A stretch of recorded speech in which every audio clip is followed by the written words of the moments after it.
Fashionably late to the round 3 party of the Jägermeister Cup.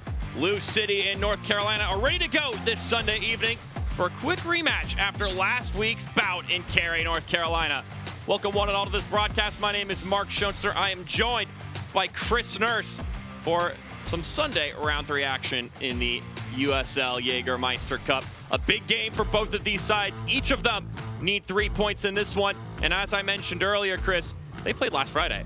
Yeah, and a very interesting affair. I think Louisville City have been very impressive this year. It's their first defeat in a long time, and both goals coming off of set-piece opportunities. So it's obviously an area of weakness for Louisville that they're going to need to work on. It's going to be interesting to see how they rebound tonight at home.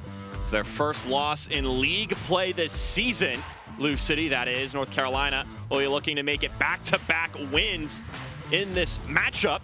Meanwhile, although it's these two teams playing each other again, the story today is going to be about returns. Cameron Lancaster being our player profile presented by Commonwealth Credit Union. Yeah, Lancaster came into the midweek game against Loudoun and had a really good impact. It was actually the 3 players up top, Serrano, Lancaster and Wilson, who came into the game and combined for 2 of the goals that got them that victory midweek. An experienced player is able to hold up play, get himself on the score sheet, bring others into the game. He adds a lot to this offense. Meanwhile, when it comes to adding to the offense on the other side of things, North Carolina FC finally get Evan Conway back. Yeah, it's going to be interesting to see, of course, having not appeared for 6 matches, he's going to be lacking a little bit of rhythm, a little bit of match fitness. But he's obviously somebody that they want to get back involved as quickly as possible, get his match fitness up, get back his cohesion in his chemistry with the team. So it's important to see how he's integrated tonight. 3 goals in league play this season for Evan Conway. Can North Carolina recreate the major result from a week ago? Or will some recalibrated lineups also mean a different conclusion? Find out with us up next on ESPN+.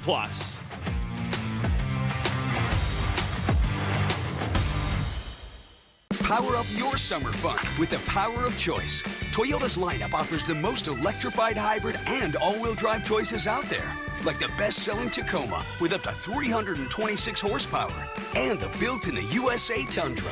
Now get 2.99 APR financing on a new 25 Tundra or the last of the 24 Tacomas, or lease this new 25 Tacoma SR5 for just $289 a month. That's the power of choice. Toyota. Let's go places. Summer is heating up with beach vacations, road trips, backyard barbecues, and fireworks. So fuel your summer with MyCard, only from Commonwealth Credit Union. MyCard gives you 3 points for every dollar you spend on transportation and travel, and 1.5 points for everything else, all with no annual fee, no foreign transaction fees. Don't have MyCard? Don't flip out. Flip the balance with a balance transfer and fuel your summer with MyCard, only from Commonwealth Credit Union. Here, we see you differently. 10 years ago, Crystal Rogers vanished without a trace. It's the case that haunted Bardstown. Now, on their second trial with Brooks Harp and Joseph Lawson. All this week, follow the latest updates on WDRB News. The weekend can get pretty busy. That's why WDRB Evening News is on at 10 and 11. Whenever you're ready to wrap up the weekend, we'll be on. Watch WDRB News at 10 and 11. Staying on top of the big stories is a really important part of my job, and the WDRB News app makes that really easy to do no matter where I am. I can be at the grocery store, the doctor's office, or anywhere out and about. I can watch live and stay on top of the day's news. It's like taking WDRB with me everywhere I go.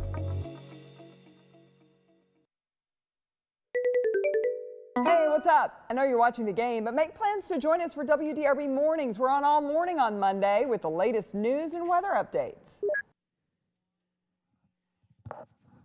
Jägermeister is proud to be the presenting sponsor of the USL Jägermeister Cup.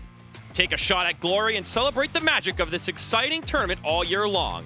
Please drink responsibly. Now let's look at our starting lineups for the match, brought to you by Fifth Third Bank. A lot of changes from Wednesday for Danny Cruz. Yeah, a lot of fresh legs, and it's a lot of influential fresh legs. As we mentioned, Serrano, Wilson, Lancaster came into the game midweek against Loudoun late and combined for 2 of the goals. So it's a lot of quality that's coming into the game. Fresh. Morris came in, got himself an assist to Wilson. The 3-4-3 formation allows a lot of fluidity. It can look like 5-3-2. It can look like 3-4-3. It can look like 3-5-2. It can vary throughout the course of the game. So there's a lot of lack of predictability for North Carolina to deal with. And a USL debut for Brandon Days there in that back line. Meanwhile, Also, a lot of changes for John Bradford from last Friday. Yeah, in a more of a regiment 4-4-2 formation, 2 banks of 4 makes it a little bit more difficult to break down. As they've shown, they can be very deadly on set pieces. They're going to need to make sure they take advantage of that again tonight. I expect a very different game from Louisville than we saw in midweek. Of course, they're a team that doesn't necessarily like to keep possession of the ball, but they do like to hurt you on the counter-attack and during turnovers. So it's going to be something that North Carolina have to look out for. So although these teams played each other just last Friday, Chris, here's an interesting fact for you. Of the 22 players that played in that game, or started at least in that game on Friday, 13 different players are in the starting 22 for the game here today. So although the score was 2-1 just a little over a week ago, the amount of personnel that's changed between then and now is rather drastic. Yeah, I think Jordan Bradford looks at it differently. Louisville away from home is very different than Louisville being at home, and Danny Cruz has been very open about the number of injuries that they've had to face, and players coming back from injured and being out of injured and bodies being beat up and tired. So naturally we're seeing those changes, but I think we're not just going to see changes in personnel. I think we'll see changes in the approach to the game in comparison to what we saw midweek. North Carolina well rested since that game, having the whole week to prepare for this one. It was a match on Wednesday for Lou City against Loudoun on the road, so not as much time to get ready for this one as the opposition. Our head official for this evening's match, Carlos Rodriguez. About a day late, but we are off and running here from Lynn Family Stadium. It is round 3 for North Carolina FC and Lou City in the USL Jägermeister Cup. Both teams need 3 points if they're going to have any shot of advancing on to the knockout round of this competition. Mark Schoenster, Chris Nurse with you here on the broadcast on ESPN Plus. Excited to be bringing you all of the action here. It'll be Lou City going right to left, North Carolina left to right. The home side will be the first ones to try to push it forward, but it'll roll out from the right-hand side. Yeah, this Louisville City side is a team that you really have to be careful of right now.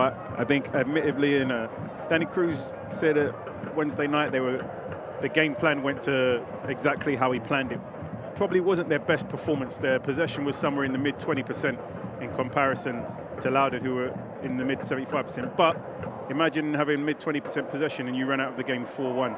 Yeah. 4-1 winners. So even when they don't have the most possession, or even when they're maybe not at their best, they still find a way to win games. And you could even look at the scoreline and say convincingly, maybe it wasn't a convincing win, it was definitely a win by some margin, but even when they're not performing at their best, they find a way to win games convincingly. And Danny Cruz has said he wants to increase his focus on keeping clean sheets, and he has bodies to come back from injuries.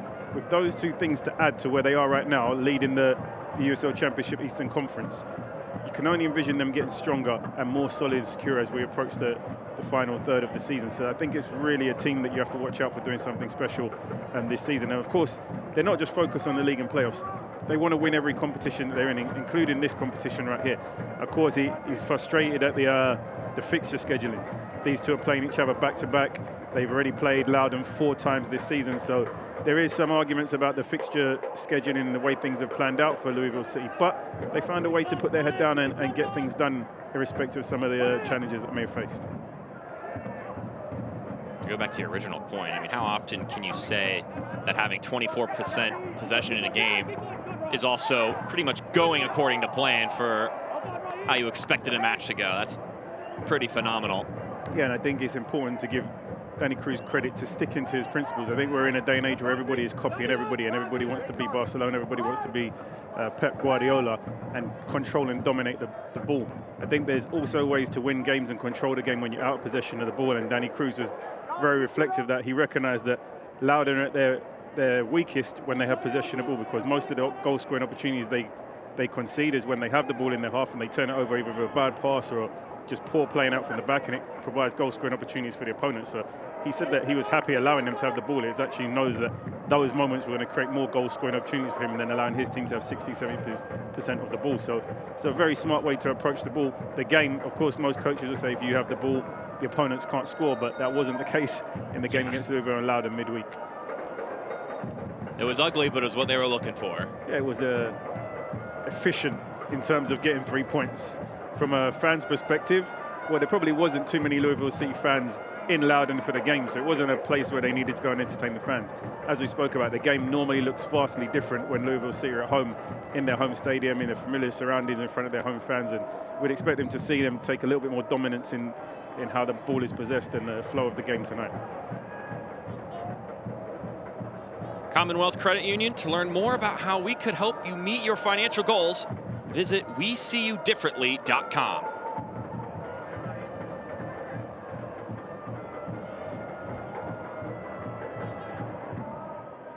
Meanwhile, North Carolina FC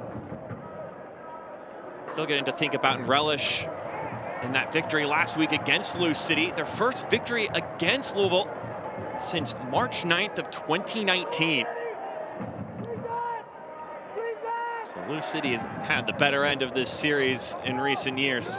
And none of those were draws, by the way. Every single meeting between that victory for North Carolina in 2019 and that victory last Friday were all 3-point results in favor of Lou City.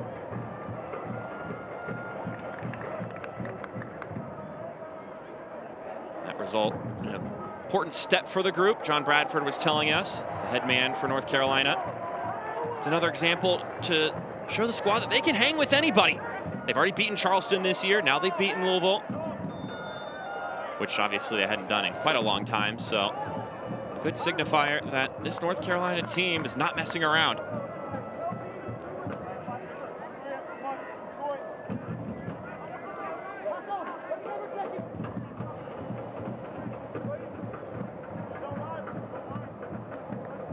Soccer season is here, and SeatGeek is the official ticketing partner of Lou City. Get all your Lou City tickets and more from the #1 ticketing site. SeatGeek, your ticket to great seats.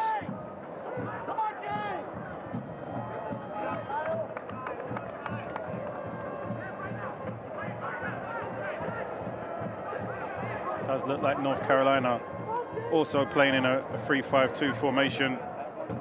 Craig, Donovan, and Hodge occupying those 3 defensive positions. Both teams looking to cancel each other out with their formations.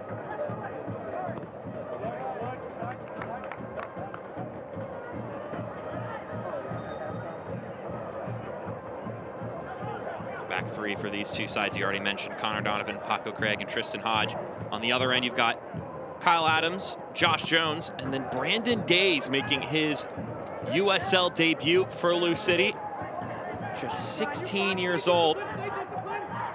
To be precise, at 16 years, 6 months, and 12 days old.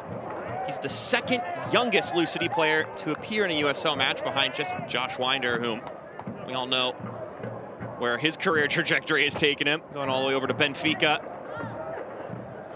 Sold for 7 figures after leaving Lou City. So Brandon Days getting a huge opportunity in this game.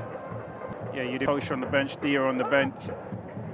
Obviously players with hundreds of experience, and he's in there ahead of him. So either he's old enough and he's good enough, or there's a couple of injury worries that has Danny Cruz shifting up his lineup a little bit today.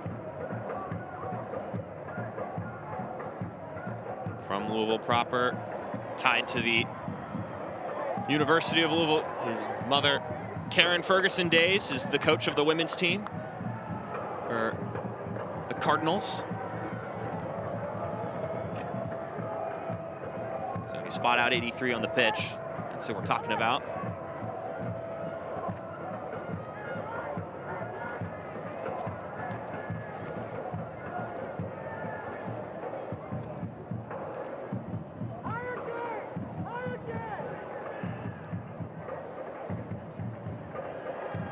These two teams both sitting at 3 points in the 5th group, Group 5 of the USL Jägermeister Cup, with the Charlotte Independents at 6 points and Loudoun United at 8 points. You really need to pick up 3 points in this game and then 3 points in the next match as well if you're going to have even a shot at winning the group. It may also be the case that You're going to need about 6 points in this match and the next match, too, if you're going to have a shot at winning one of those wild card spots. So, crucial match here for both of these units. They'd like to push for a trophy in this competition. If there's ever a game for North Carolina to go at the Louisville City defense, it's definitely today with this, I wouldn't say makeshift back three, but it's definitely a back three that's not as familiar as what we've seen in recent weeks. Tosh has probably hardly ever missed a game over the past 5 or 6 years, let alone in the past couple of weeks. So there's definitely, from a leadership standpoint, from a cohesion standpoint, from familiarity, this back three is there to be tested today. Especially as you mentioned, youngster Days getting his debut. It'll be interesting to see how they put him under pressure and test him out as the game progresses. Jake Morris feeds it into the center. Now it's Serrano. They'll switch the point of attack over to the right-hand side. Well delivered. Could be the first opportunity in this game. Fed nicely! And the home side strike first!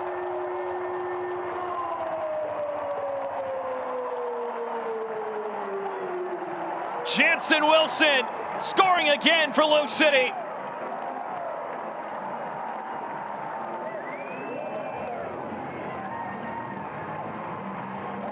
It's a class finish from Wilson. He did similar midweek when he comes in off the bench. On that occasion, the cross was from Morris, but this delivery here from the right-hand side from Perez, it's poor defending from Sylvania here. Just gets roasted, doesn't track back after he gets beat. It's a great cutback. Wilson is in the right place at the right time. Again, one-touch finish, guided on frame into the corner, into the side netting. Nothing McQueen could do about that finish, but fantastic work on the right-hand side there from Perez. I think Sylvania, when he watches that back, has to do much, much better in his 1v1 defending, either to stop the cross in the first place, either to track back after he gets beat, but there wasn't much of either. Fairly straightforward for Perez to beat him, and it's a great cutback, a brilliant finish from Wilson. Back-to-back games across competitions that Jansen Wilson has scored. He was one of the 4 goal scorers on Wednesday against Loudoun. And now he has given the home side an early advantage in this one. You'd really expect better from Sylvania in that position. A young Puerto Rican national team player, just 1v1 defending in that situation wasn't up to standard whatsoever. And if you're Perez, you're telling your teammates, give me more of the ball, let me go at this guy more. They may be on the other side, though. The collision bounces up in the air. DaCosta cleared off the line. Second effort deflected, and now a volley shot. Some pinball inside the 18. Good collective defending here from Louisville City. Straight under the attack after going straight ahead, and you had concerns there whether it could have been a penalty. Good save from Lass initially. Good save off the line, the second one, and then this one. Again, good defending and blocks inside the box, and in the final shot, 4th attempt is blasted high and wide, but good collective defending here from Louisville City. But again, it's the 5 minutes after you score a goal that you become a little bit more vulnerable, where you have to stay more focused, more switched on, a little bit more tight and compact. Don't allow 4 goal-scoring opportunities in one play, moments after you've just took the go-ahead lead in the opening 15 minutes of the game. So that's a quick reminder there for Louisville to switch on as a team collectively, make sure they don't allow themselves to be so vulnerable in the counter-attack again. Some mayhem, to say the least, moments after Louisville scored. But the home side can heave a sigh of relief.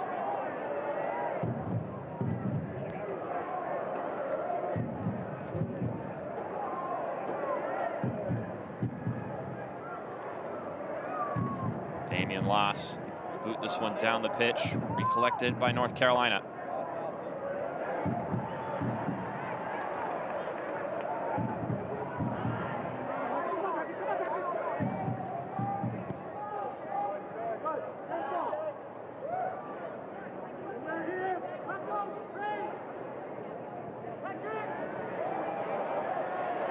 Ball placed over the top. Trying to get ripped back in centrally. This is how the first goal got started. It's over on this right flank, curling effort. Lambert lays it to his right. Another floating ball inside. Headed away by Craig, and that'll be the end of that affair.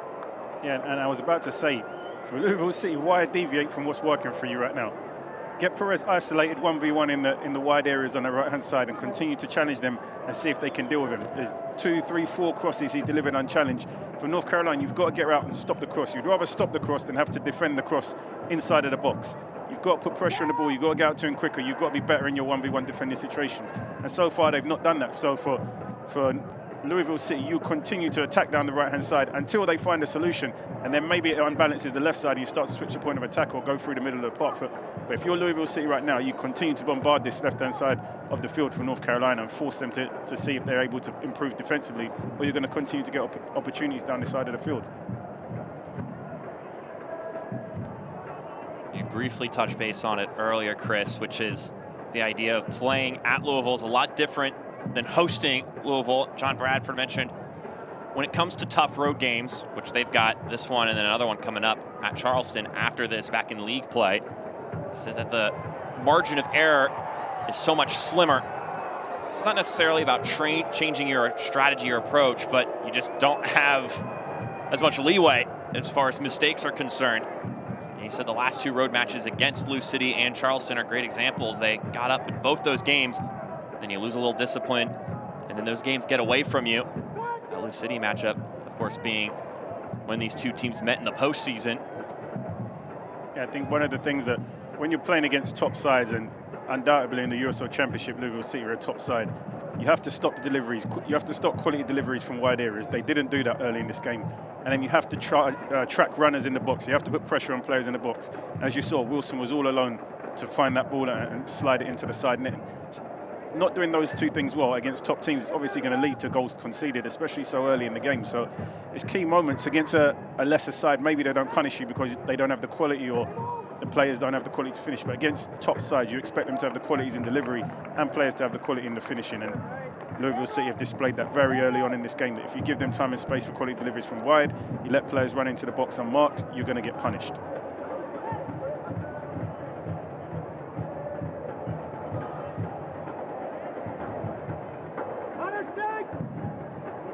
Fans, if Lou City wins, you win.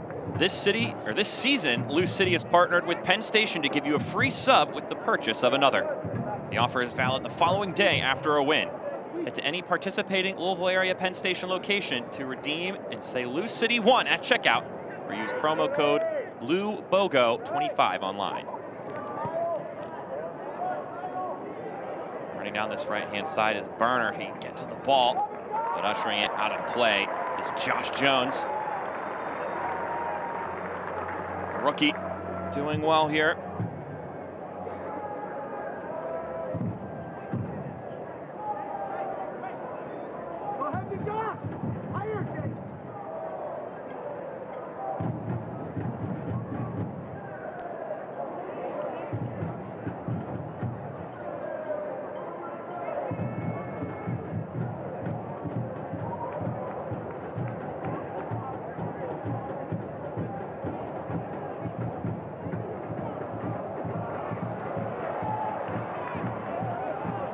There's Serrano. Excuse me, actually, that's Jake Morris.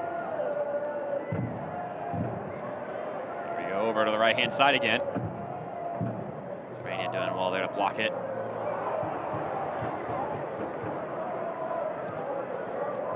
There's some frustrations being taken out in that contact there from Jaden Servania. Yeah, he realizes he has to rise up to the 1v1 battle. It's 1v1 out there. It's Servania against Perez. Opening 15 minutes, you definitely would say that Perez has got the better of Servania, but it's going to be interesting to see how it pans out over the course of 90 minutes. Still a long time to play, and Servania is a player that we know can have an impact in the attacking third also. Long throw in, headed away. Josh Jones serves it back in, skips all the way across, one-timer, punched away. Trevor Mulqueen, the goalkeeper, has to get both fists on that one. Serrano, another player who came in off the bench midweek and got himself onto the score sheet. It was the combination between Lancaster, Wilson, and Serrano that got the ball in that game, and lovely half volley here from Serrano at the far post. It's a Wi-Fi corner kick for Lou City. First of the match. Gets sent straight up. And Alex Anderson will chase it. Anderson shrugs off the contact. Alex Anderson into the 18. He goes! Closed off by Loss.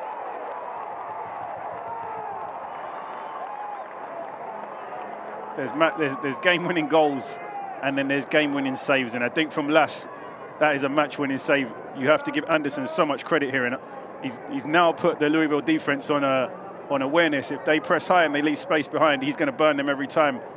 It's a tactic that North Carolina can use to get themselves back into this game. Electric speed there. He's done everything right in terms of his touch. He's using his body, getting across the defender. Just the final touch. He had a little bit more time than he thought just to put it into the back of the net past Lass, but it's a fantastic save in the end. But great individual work there from Anderson to make this happen in the first place. Morris knows he can't touch him or he's going to be a red card. Just needs to chip it over him, tries to go to the side of him, and Lass makes himself as big as possible. It's a game-winning save. Wonder how much yoga Damian Loss does, hitting down the splits like that. Meditation to keep himself calm and composed in that situation. Kept himself big as long as possible. Summersall will lay it off to the left-hand side. Cervania back to Summersall as North Carolina try to enjoy some possession in the attacking half. And this is where, when Louisville City drop their line like this, they've taken the space away from Anderson to run in behind, so his speed no longer becomes a threat in this situation. Their pathway to success may be to possess the ball a little bit deeper. Couple of chops inside the penalty area, brought down. Well, at least Anderson tried to bring it down. If they can be a little bit more patient, possess the ball a little bit deeper, bring Louisville higher up the field, and then allow space in behind for Anderson to expose. That's going to be one of their opportunities to creating success and goal-scoring opportunities in this game, because you can see when we spoke about putting this defense of Hodge, Donovan, this defense of Jones, Adams, and Days under pressure, and Anderson has the capability of doing that.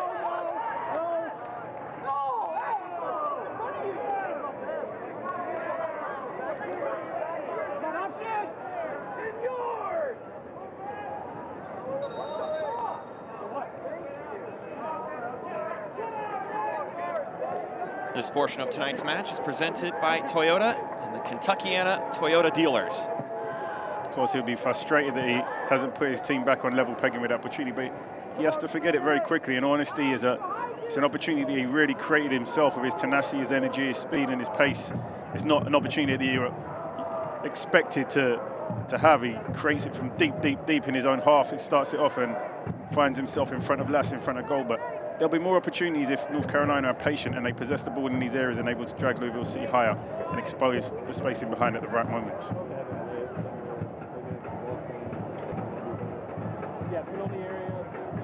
Had the chance to chat to both of these coaches before this game, and for the most part, it seemed like the approach going into this match doesn't change drastically from the approach of a week ago. Just a couple of minor tweaks here and there, and Danny Cruz said, I mean, for us, we just have to be better on set pieces and a little better on the ball as well, but overall, the objectives, the game plan doesn't sway all too much. Yeah, for Louisville City, of course, I think they are still at this point between both conferences the team that has the second least goals against, and a number of the goals that they've had against them have come from set pieces. So if they're able to tighten up there, as we spoke about, defense is probably one of the foundations that allows teams to be successful in terms of winning championships. And if they're able to tighten up a little bit with the way they concede goals from set pieces, as we spoke about, this is a team that you really have to watch out for this season, because they'll only get stronger and better as the season continues. We questioned Loudoun's form, and they're starting to have a little wobble in their form. Did they start off very quickly? You know, have they exceeded expectations? Can they keep up this pace over the duration of the season? Questions are starting to be answered in that dynamic, but from a Louisville City standpoint, they've definitely not peaked, and you can only envision them getting stronger as the season continues, where some other teams may start to drop off a little bit. Well, it's pretty indicative that you've got a good group when you can go into a game against a team like Loudoun and you can completely switch up your approach in your game plan, and the group can win doing it like that. I mean, that's a pretty great indicator that you've got a group that's flexible and just knows how to win games regardless of what the matchup asks of you. Yeah, and I think the depth in the roster also had a huge impact. You're looking at 4 starters today: Morris, Serrano, Lancaster, Wilson. They all came in off the bench in that game. So there's not many teams, Charleston, there's not many teams who have that level of depth in their rosters who can bring that quality on and have an impact in the remaining 20 minutes of games and be successful. So I think the whole construction of the roster also has an impact on their ability to be so consistent, so to speak.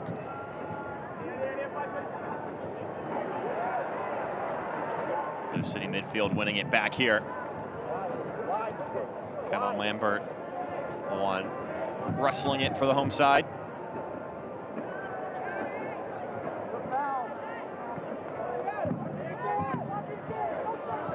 Morris rolling that one inside, searching for a deeper target.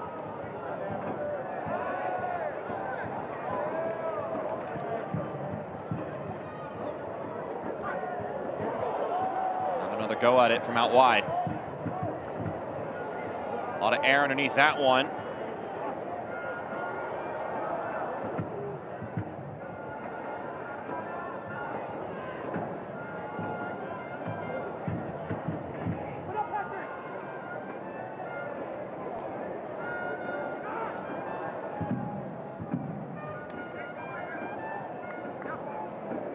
These two clubs that not only, of course, competing in the USL Championship, but also have good track records with their academies. I mean, we're even seeing it here right now with Brandon Days getting the opportunity to play in this game, or you can look at also for Lou City, Carlos Miguel Jr. getting his first professional goal on Wednesday. And then on the flip side, North Carolina FC. They've had some success themselves. Skundrich getting his first professional goal last Friday. Yeah, North Carolina itself is such a rich market for young talent, and then of course you have the big universities across there also that are also a great feeder for North Carolina FC. So there's always going to be an abundance of talent coming through, both in the professional teams, but the pipeline of young players feeding through also.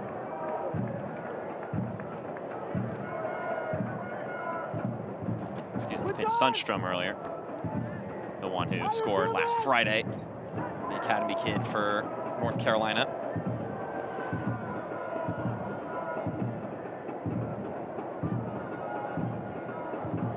Talking to John Bradford about that academy system, he said that it's a consistent and constant pathway. They put a lot of emphasis into thinking and planning ahead throughout the organization, and they were able to recognize Sundstrom's potential.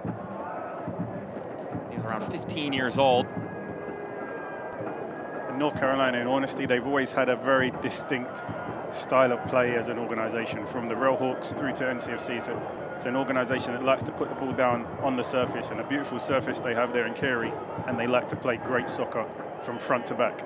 That's kind of the identity that they've always had there. Rolling ball glanced away.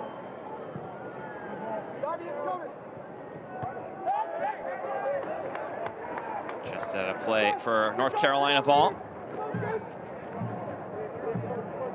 The USL on the CBS Sports Network continues the first week in July with 3 hot matchups.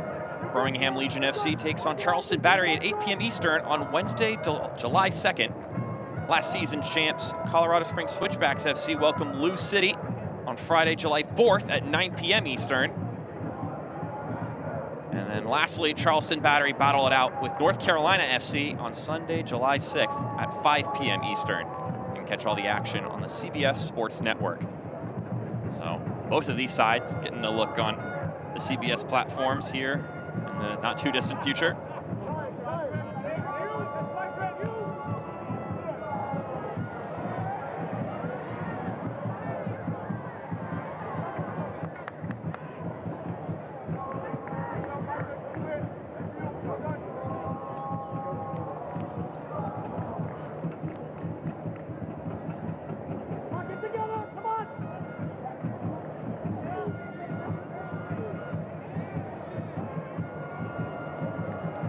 Minutes into this one. Some dastardly work from Manny Perez on the right-hand side. sets up Jansen Wilson in the 10th minute to give Lou City the 1-0 lead over North Carolina.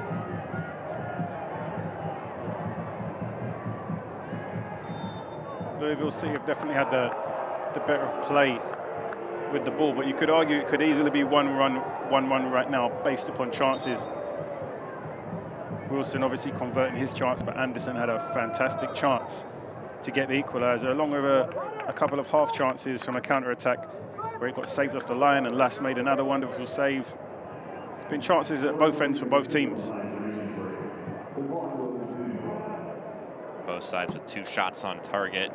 And if you're one who subscribes to XG, North Carolina actually has the edge at 0.44 to 0.3 for Lou City. As we hit a hydration break, it's a pretty hot day in Kentucky.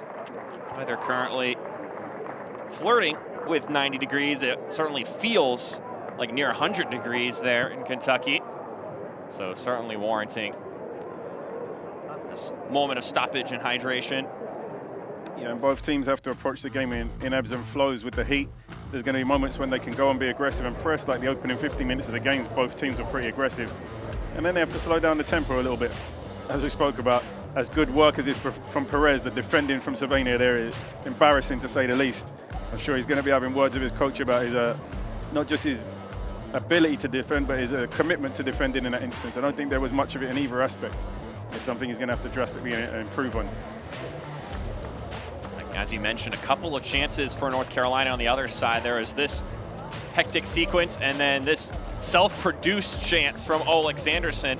We talked a little bit about Evan Conway returning to the lineup. It's also nice to start getting Olex Anderson back into the mix after he spent time with St. Vincent and the Grenadines for international play. Yeah, you can see what he brings to this team in offense. Speed, strength, composure. Just missing the final touch on that occasion, but you can see he's a big, big part of this offense for North Carolina.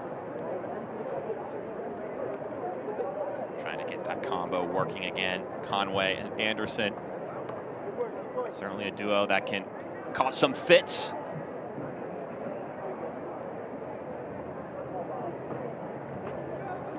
Jansen Wilson, his 3rd goal across USL competitions this season. We're back and running with 15 more minutes to go here before the halftime break. I want to say Wilson's touches to conversion rate is pretty high, given he came into midweek. Probably within his first 2 or 3 touches of the game, he gets himself on the score sheet. And obviously, it's probably first 2 or 3 touches of the game again today, he gets himself on the score sheet. So he's a player that doesn't necessarily need to have a lot of touches on the ball to be impactful. When he does, there are moments that generally count for a lot.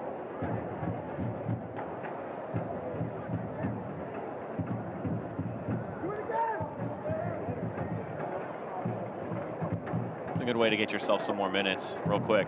So it's a balance of arriving in the right place at the right time. And it's not just luck, it's being able to understand space, anticipate what's going to happen, and then having the quality to finish when the ball arrives in those moments. And he's shown consistently that he has a knack to do that. I want to believe Danny Cruz thought that he was going to lose him at some point over the past 6 months, but he's still there for Louisville City and very much an impactful player and a strong part of the squad.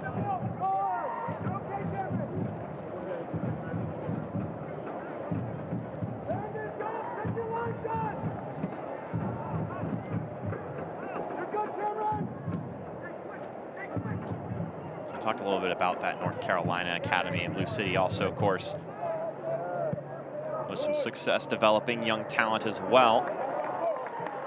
Ask Danny Cruz if these matchups against other teams with robust academy programs mean any more as far as how you match up against them in that regard. He said, not really. I mean, our main objective as an organization is to win, so the developmental comparison is secondary to the do we get the 3 points? And that expands out to just their objective as a club as a whole.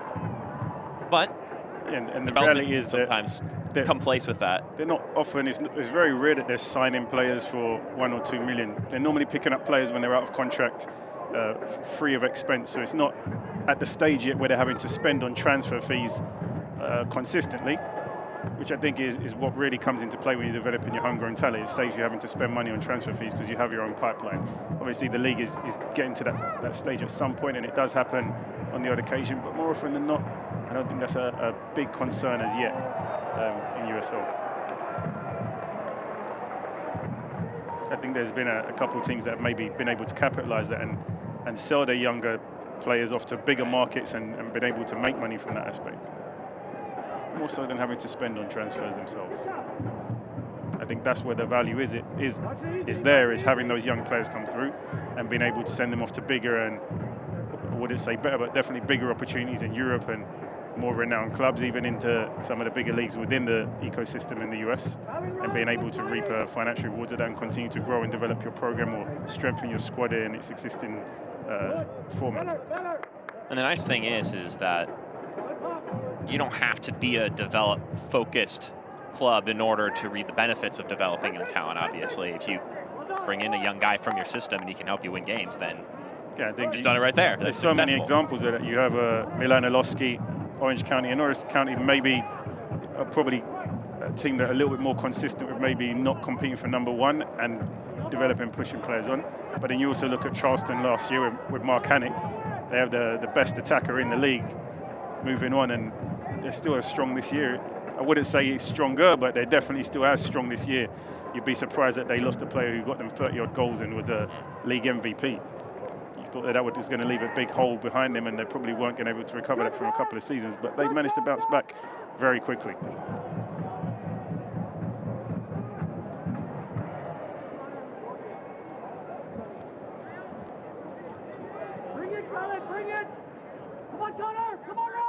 I think the best attacking moments for North Carolina in this game so far have come on the counter-attack. So it's just interesting to see how they go about creating goal-scoring opportunities. We spoke about the attack where there was multiple saves and multiple shots, and obviously Anderson's opportunity. Both of those came on the counter-attack when they're able to break on Louisville City after they're thrown a lot of numbers forward. So it's going to be interesting if they're patient in their build-up, they're able to suck Louisville City a little bit higher and then try to expose those spaces.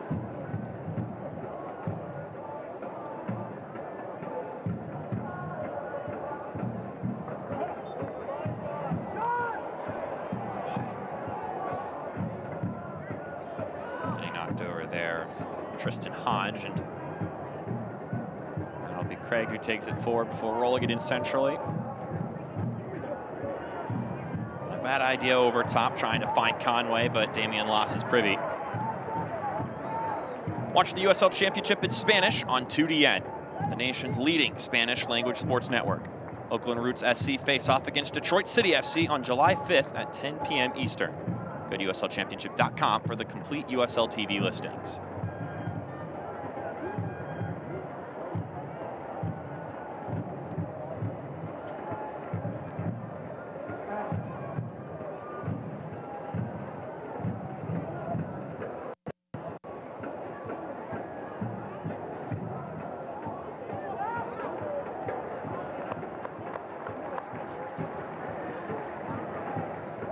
Couldn't keep that one in play after some pressure.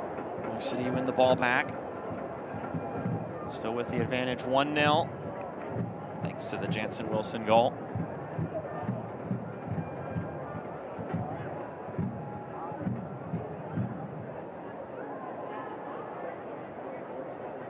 This would put them up to second place in Group 5. If they can sit on this 1-0 advantage, be 2 points behind Loudoun.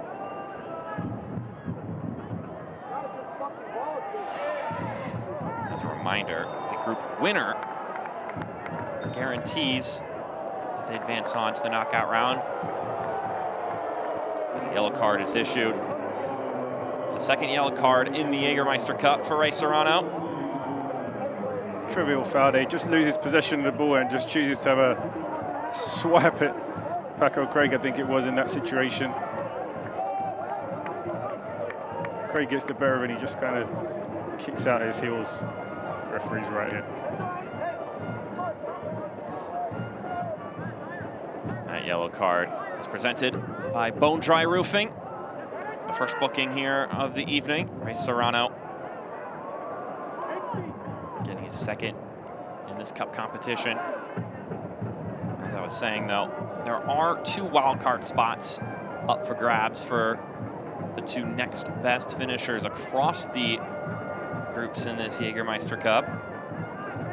There are 6 of them, by the way, so getting second place in your group does not necessarily mean you have the greatest shot to move on in one of those wildcard spots, but you can see when Martin drops deep into the back line here, it just takes away the numbers in the middle apart from North Carolina to be able to play through the middle, and they have to play in a lot around Louisville City than rather being able to play through the middle of them, which makes it a little bit more challenging to create goal scoring opportunities. Louisville do a good job of condensing the centre of the park and making it really tight and compact. But the defenders for North Carolina actually have a lot of time and space on the ball, so they can bring it forward and maybe find Martin a little bit higher. When he comes deeper to collect the ball, it's just taking away another forward passing option from them. So we just had our first booking of the game moments ago. And now in a way, the door has swung open in that regard. Patrick Berner gets a yellow card.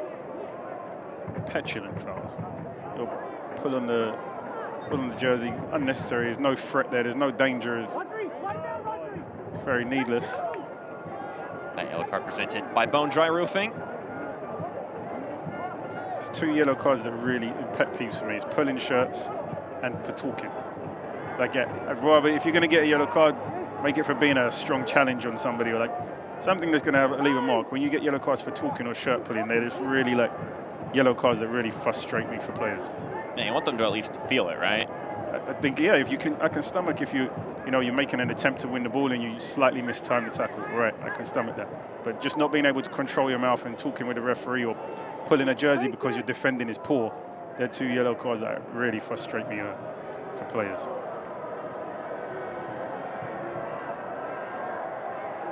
Select is proud to be the official match ball supplier of the USL Championship.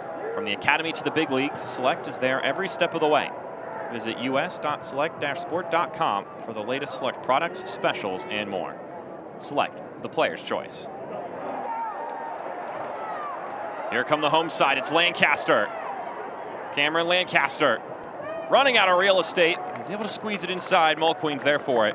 And again, the success comes down this left-hand side defense of North Carolina. Lancaster, you think this ball gets away with him. This touch is a little bit big here, but manages to keep control of it. Just unable to cut it back as much as he would like, and a fairly straightforward save there from Mulqueen. But again, Louisville City getting success on the left-hand side of North Carolina.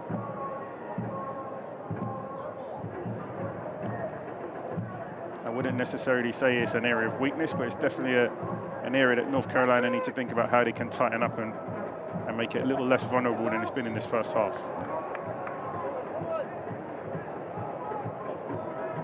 Well, speaking of vulnerabilities, a set-piece opportunity, I believe the first one of the match in any vantage point for North Carolina. I guess, Chris, if your weakness so far this season has been conceding on set pieces, just don't give any up. Yeah, and this is a moment where Louisville City can either get confidence from defending it well, or it's a moment when they get a little bit nervy because they know that so many times in this situation they've conceded goals so far this season. For North Carolina, you're very confident in these moments because you know the past game, this is where you had a lot of success from dead ball situations. And it's curled inside, headed, not on goal. It's cleared away, not convincingly dealt with, but definitely dealt with in the end. It'll do the job temporarily.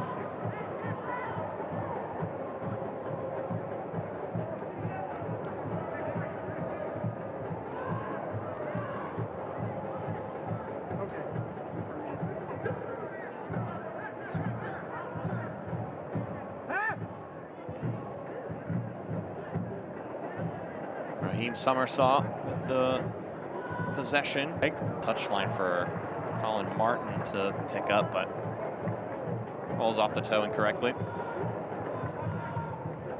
I think one thing that is always in the balance right now is where the game has become so offensive-minded. You see it with Trent Alexander. People give him a really hard time for his defensive capabilities, despite him being so good offensively. He still gets ripped apart for his defensive responsibilities, and I think that's kind of where the balance is right now, is having wingers who have that excellent delivery, that good offensive output, but still have that determination, that mentality, and that character to not get beaten 1v1, to not let crosses come in from their side of the field, to be defensively connected with their back four when they're out of possession of the ball. I think there's a strong balance between the two, of having players who have that offensive mindset but still know their roles. Their bread and butter as a defender is to defend and keep clean sheets. Oh, yeah. Lots asked of wingers in the modern game. Wingers or fullbacks?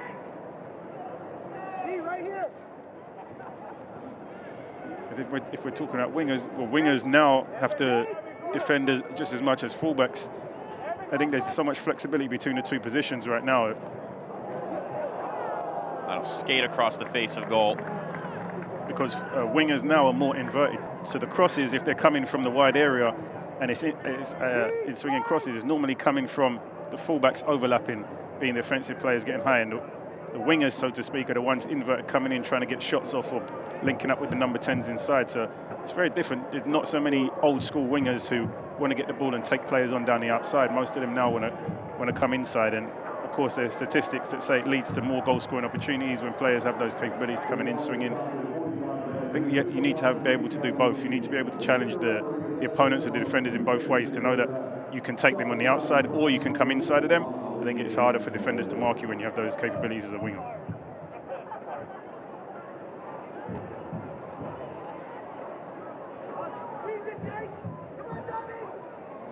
Always an ever-evolving game, the sport. And a corner kick prevented, I should say, there by Josh Jones.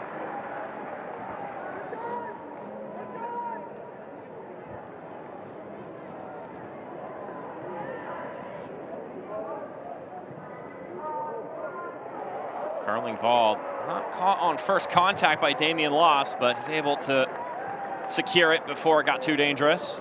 A little bit fortunate there, Lass. Probably should have dealt with it better on the first occasion, but lucky there was no one there really giving him too much pressure on the second attempt. Able to gather it up fairly safely.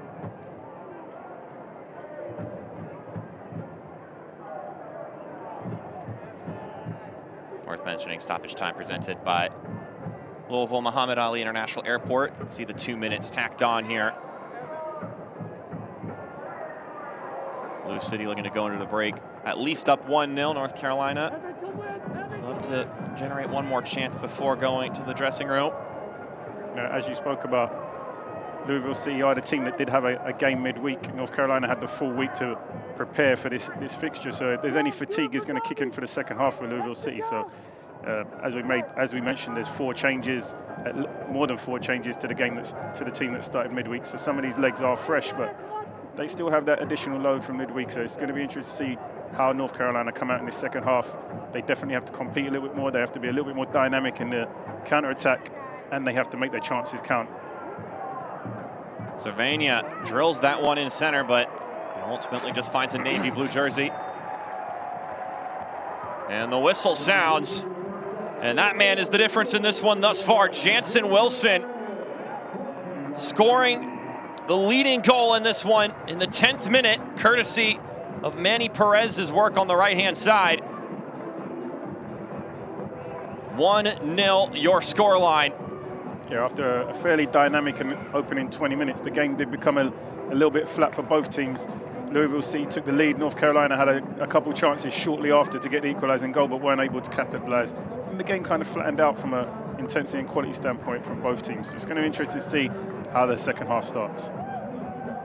So with that in mind, we're going to step aside briefly. When we come back, we'll have some halftime content for you here on ESPN+. 1-0, Lou City with the lead over North Carolina FC. We'll see you then.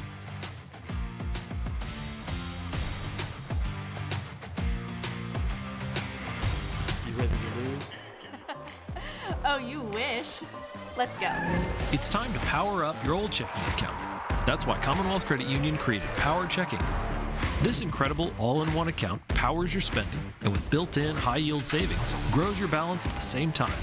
No minimums, no limits, just unparalleled benefits. Best 2 out of 3. Let's go. Get to the next level with power checking, only from Commonwealth Credit Union. Here, we see you differently. What makes the Ohio Valley unique is it has the ability to produce all modes of weather, but in a crippling and severe way. You couldn't really tell a distinct tornado. It just looked like heavy rain until the debris started flying. And that's basically what the Ohio Valley brings. Everything. We haven't had a flood in this type of temperature before. We all have ties to Kentuckiana. We know what happens around here. That's where you're going to get the most accurate information to help you plan what's going on in your hometown. All right, welcome everybody to Lynn Family Stadium. Great to have you all here. Mike, the team is going to be so good this year. I swear, it's like the goalkeeper can predict the future. You mean him? Yeah, I'm super excited. Just give me 1 second. Yeah, what was that again? See, I told you. Candace is watching Louisville City. Are you? Stream every match on WDRB+. The U.S. puts it all on the line against Costa Rica. It's win or go home.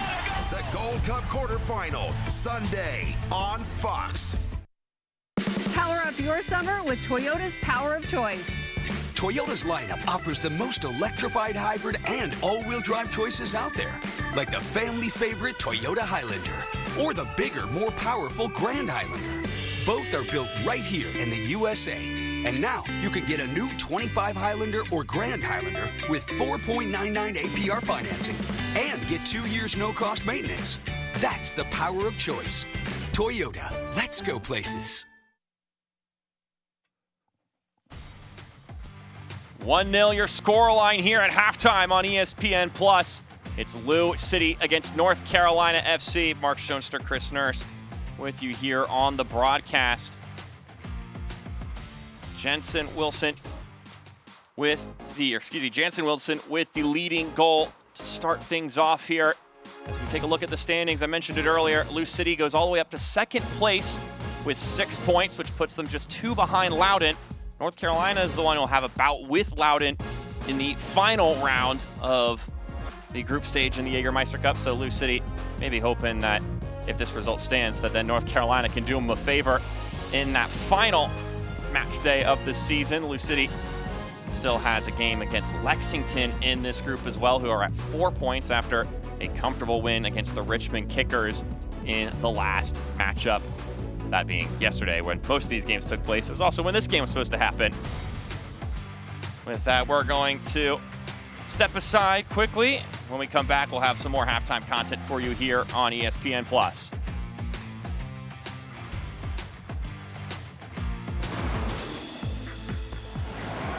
Turn on your TV and get ready to be entertained.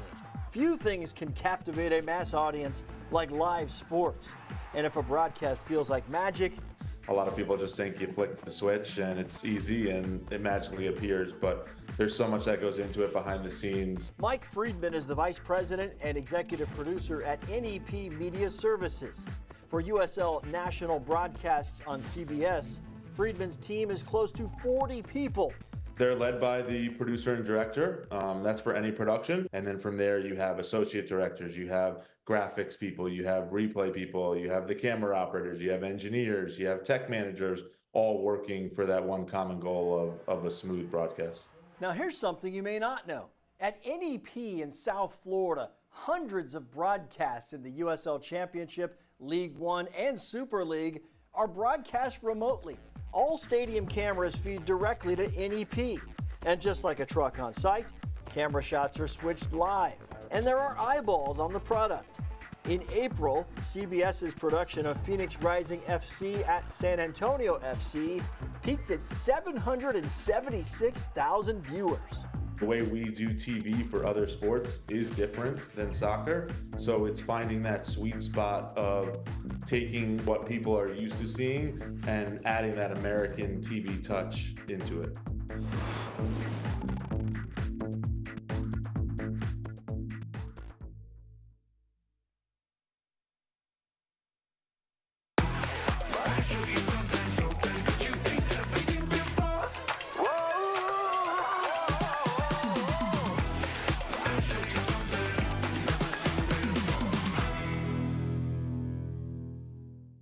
Pain doesn't care who you are or why you hurt, but pain can be mastered if you know the way. Focus! Fight back with Tiger Balm's legendary herbal power. Whatever it takes. Trusted for over 100 years. Tiger Balm's proven herbal blend tames pain with the strength and speed of the tiger so that you can rise above pain. Let's make a Karate Kid. And get back to living. This is the way of the tiger.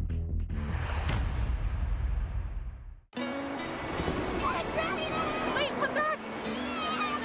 Wait, come back, I need more help. Take a loan, take a loan for free. Today we went to the beach, and it was totally worth it. Stay 3 nights this summer at Best Western and get $50 off a future stay. 3 ice-cold Jägermeister shots, please. Those look warm.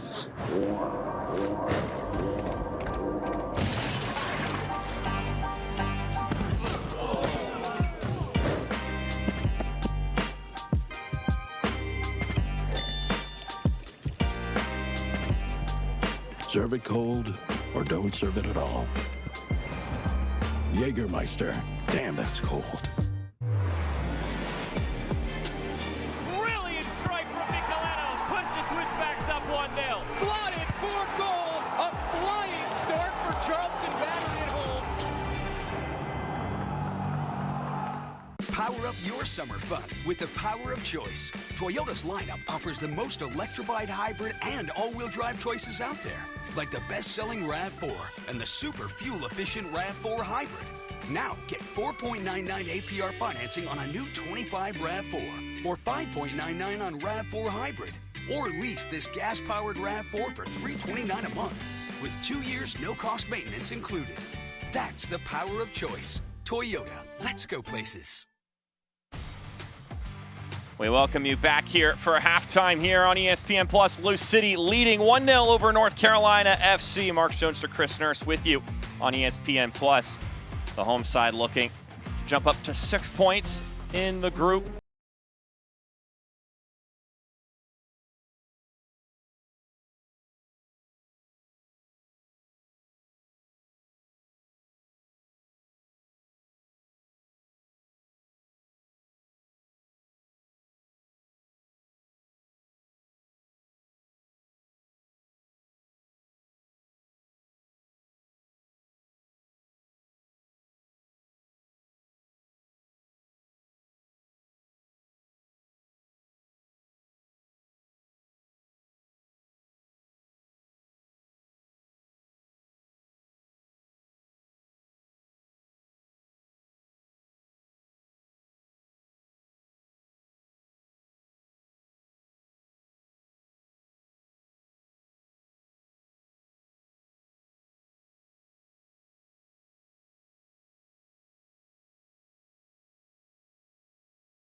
Friday as well between Tampa and Naples, but this effectively the end of the round 3 weekend.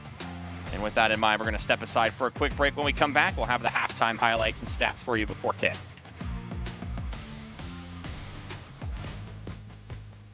At Kroger, you never compromise. You get up high quality like bread baked in store and down low prices everywhere you turn. Up high quality that's guaranteed fresh and down low prices on over 1,000 items. With quality and savings that keep adding up, hand it to Kroger shoppers. You never compromise. Kroger. fresh for everyone. Toyota gives you the power of choice with more electrified hybrid choices than anyone else. Like this new all-hybrid Camry. And the stylishly fun-to-drive Corolla. Now get 4.99 APR financing on a new 25 gas-powered Corolla or any new Camry. Lease a Corolla from $219 a month or Camry from $289 a month with 2 years no-cost maintenance included. That's the power of choice. Toyota, let's go places.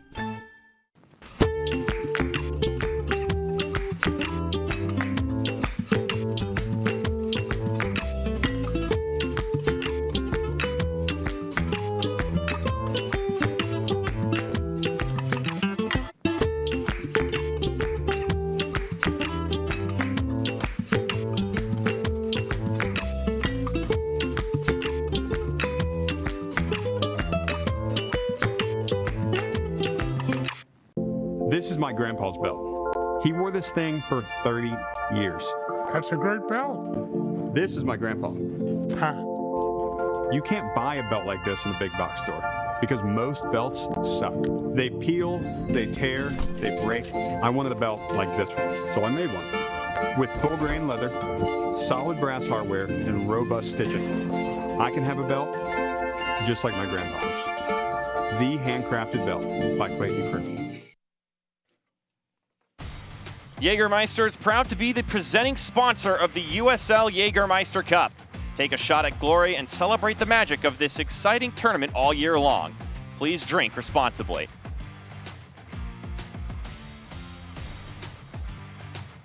There's a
composure, just lacked the finishing touch to get his team back.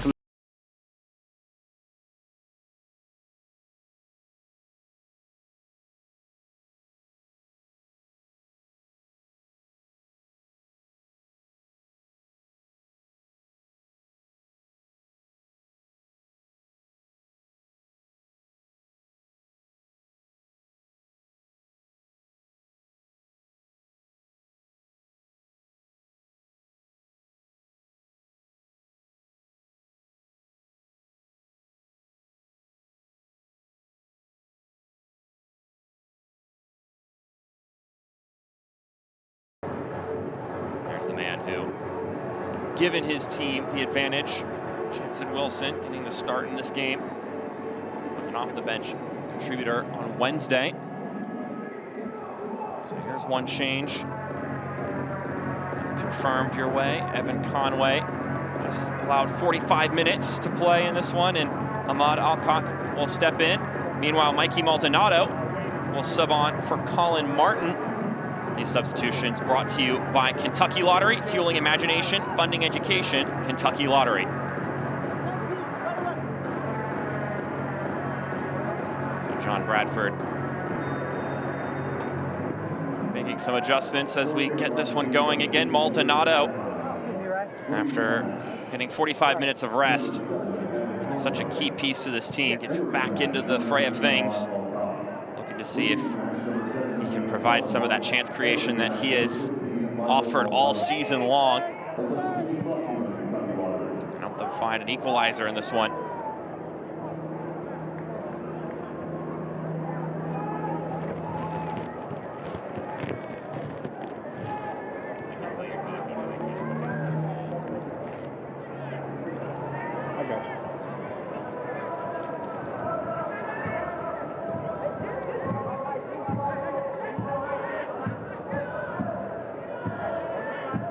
This portion of this evening's match is presented by Toyota and the Kentuckiana Toyota dealers.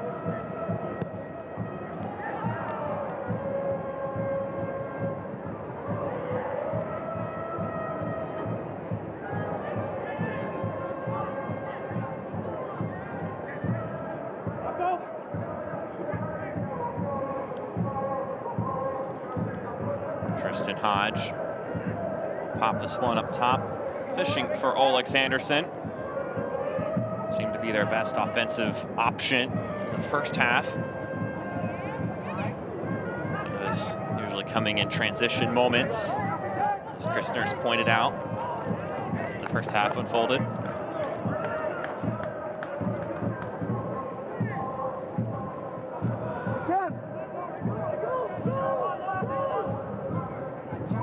I'm watching 10.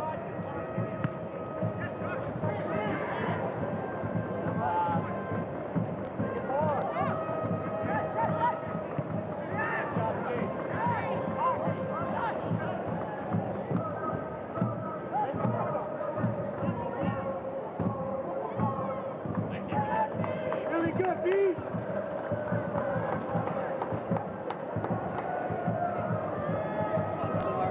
Kyle Adams rolled over to the left-hand side for Serrano. Lou City, North Carolina, meeting again after playing just a little over a week ago. A Friday in Cary, North Carolina. A 2-1 final score in that game in favor of North Carolina FC. First time they had bested Lou City since 2019, early 2019, mind you. A lot has happened since 2019, Chris, so both just in the world and also for North Carolina FC, a side that moved to USL League One, won a championship in USL League One, and is now back in USL Championship. Yeah, as an organization, they thought they needed to take that step back to rebuild themselves and obviously to grow, and they've always been a strong side at USL Championship level, second division level, and they're no different right now. It's always been a group that brings through young, talented players who like to get the ball down, play very skillful, like to combine, like to be a possession-based team, and that's one of their identities, as we outlined. They've been consistent with that over the years. Somersault. Exchanges with Ahmad Alcock.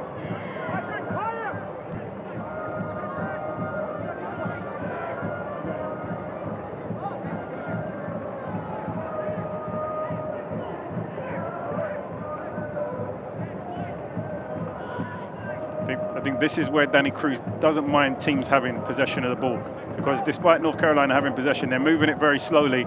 Louisville are able to keep in their shape, and they're not being broken down despite not having possession of the ball. They're comfortable. I wouldn't say they're dictating the tempo of the game or dictating play and making play predictable, but the possession that North Carolina has isn't essentially hurting them right now, because they're not able to find ways to combine. They're not able to find ways to break through them. They're just passing the ball sideways and backwards very slowly, which isn't going to create too many goal-scoring opportunities. As we spoke about, the best opportunities that North Carolina have been on the transition, have been counter-attacks. So when Louisville City do get the defensive block deep, it's not really a threatening moment when North Carolina are in possession of the ball in that period of time. Could have been better from Damian Loss there, and then North Carolina get possession right back. Lancaster gets it to his man in the center of the pitch, Kevin Lambert.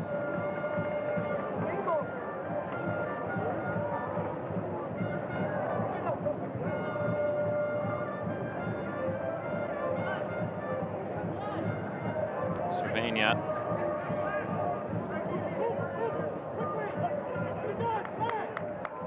Cervania, by nature, you can see he wears a number 10 jersey. There's not many number 10s who play as a left back, so maybe he is just filling in a position today, or maybe that's where the coach sees his long-term future in this team having the biggest impact.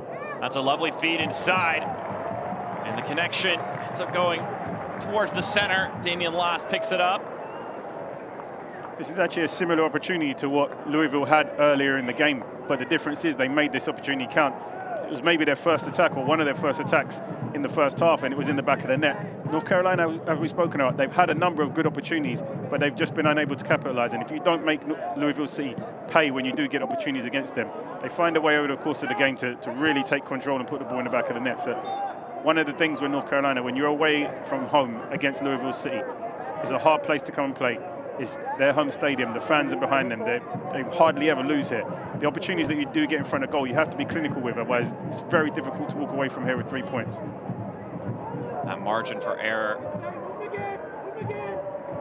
not very forgiving at Lynn Family Stadium for visitors. And it also ties into that next gear that North Carolina's looking for, as this one's fed in centrally but couldn't be brought in. Rodrigo da Costa had a lane to push forward. It's not a bad idea there from Anderson. Just tries to feed da Costa, making the run in behind.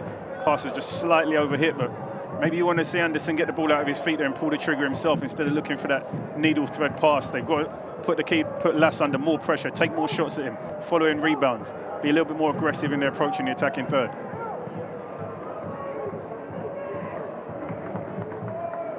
John Bradford telling us, in order for this team to take that next step, they need to be better in both penalty areas. So defensively, when it comes to marking, and then on the offensive end, just got to put more of them into the back of the net. And yeah, for Louisville City, as the game progresses, they've got to be looking to keep a clean sheet. It's been 6 games now without keeping a clean sheet, and that's one of Danny Cruz's focuses, becoming stronger defensively, not allowing cheap goals, being able to win games 1-0, keep clean sheets. So as this game ticks on, it'll be interesting to see if their focus becomes about, yes, going on and getting themselves the second goal, but also keeping the clean sheet and starting to build some confidence, having not been able to keep a clean sheet for 6 games consecutively right now.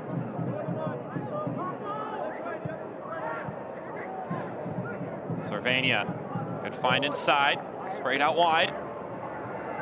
Ahmad Alcock rolls it into the middle, looking for Cervania. North Carolina still hunting. Burner floats this one up, and it'll curl out harmlessly. It's a dangerous area, but just lacking quality in that delivery into the box. It's way too high, way too floated, and eventually out of play. You've got to get into those areas. You've got to whip the ball across the face of goal. You've got to give your attackers something that they can get on the end of. Unfortunately, in this instance, Burner sends this one out for a goal kick. Soccer season is here, and SeatGeek is the official ticketing partner of the USL. Get all your USL tickets and more from the #1 ticketing site, SeatGeek, your ticket to great seats. So interesting to watch both of these teams be very comfortable in their own skin. I was watching a very high-level game earlier today, and there was one team on the pitch who consistently tried to play out from the back, irrespective of losing the ball almost every single time that they tried it. They were, maybe I would use the word stubborn, to try something different. And it's interesting to see that both these teams are not scared to change their approach if something isn't working. If they're able to be successful building. Well, things got a bit hairy there. The whistle sounds. I don't think that opportunity was going to count, even if Alexanderson had made something of it. Some frustration nonetheless from Damian Loss. And we're going to get 2 more changes, but these for Lou City. And after some major changes to the starting lineup, including the absence of some big players, those big names will be coming back into the game here.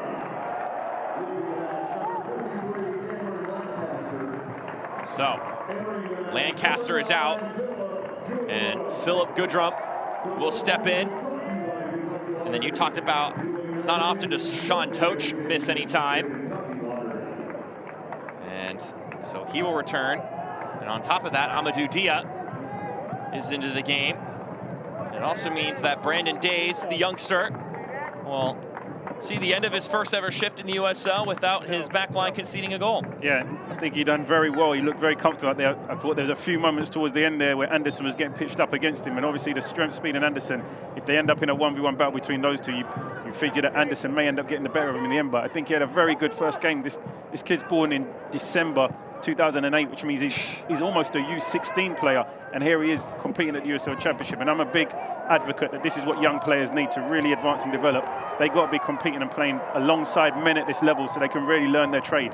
Youngsters playing against the youngsters, it's very hard for them to develop quickly. When they get the opportunity to play against men who are putting the food on the table for their families, and this is what it means to them, they develop so much quicker, they learn so much quicker, they're in an environment where things mean so much more, and I think these opportunities are going to mean a lot for Days as he goes forward. By the way, those substitutions brought to you by Kentucky Lottery, fueling imagination, funding education. Kentucky Lottery, as we get a 5-5 corner kick for Lou City. Just our second corner kick for either side in this matchup. Didn't get very far. Some toppling happening inside the penalty area. And I think this is something that we alluded to earlier. It's the strength and the depth that Louisville City have on their roster. Coming off the bench, Tosh, Goodrum, and Dia. Dia has tons of experience in MLS. Morris comes out the game for Dia. Goodrum comes into the game for Lancaster.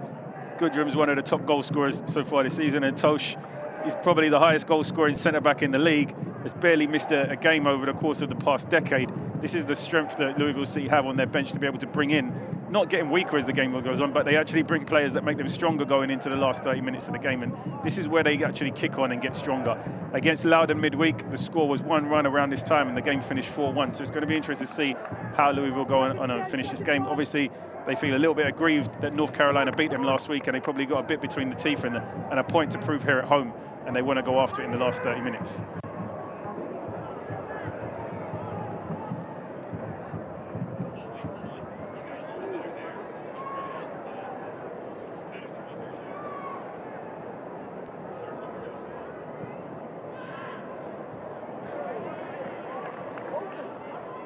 Sylvania rolls it inside, and it'll deflect off goal.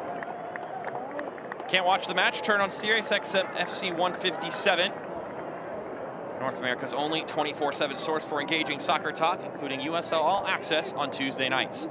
Plus, hear live matches from the USL, MLS, Premier League, and more, all on Sirius XM FC 157 in the new Sirius XM app. I think there we see a little bit more what Sylvania is capable of when he's higher up the pitch. He's putting crosses in, even when maybe he's playing as an inverted winger and he can cut inside and get shots off of his left foot. I think that's where we see the best of him. I think in the left back position, yes, he can do a job, but I think his strengths, his best position is obviously in the attacking phase.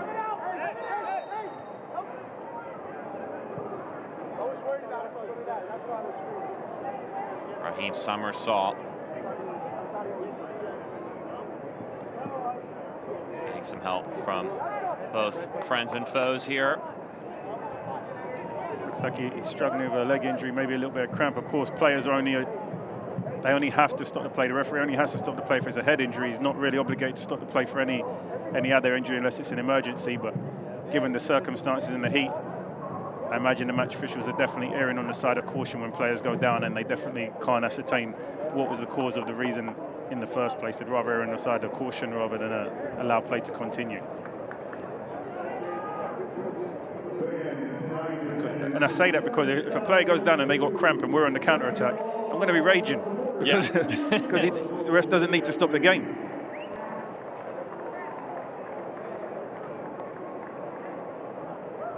Of course, you always want the health and the best of the players at the first and foremost. But at this level of competition, when it's all about winning and you're so zoned in and the small inches, the small margins make the difference, that can have a big impact in game, because if it goes the other way and all of a sudden the ref doesn't stop the game, then it goes in the other team's favor. So, I mean, these are people that are getting paid to win games. It's the competitive edge out on the pitch.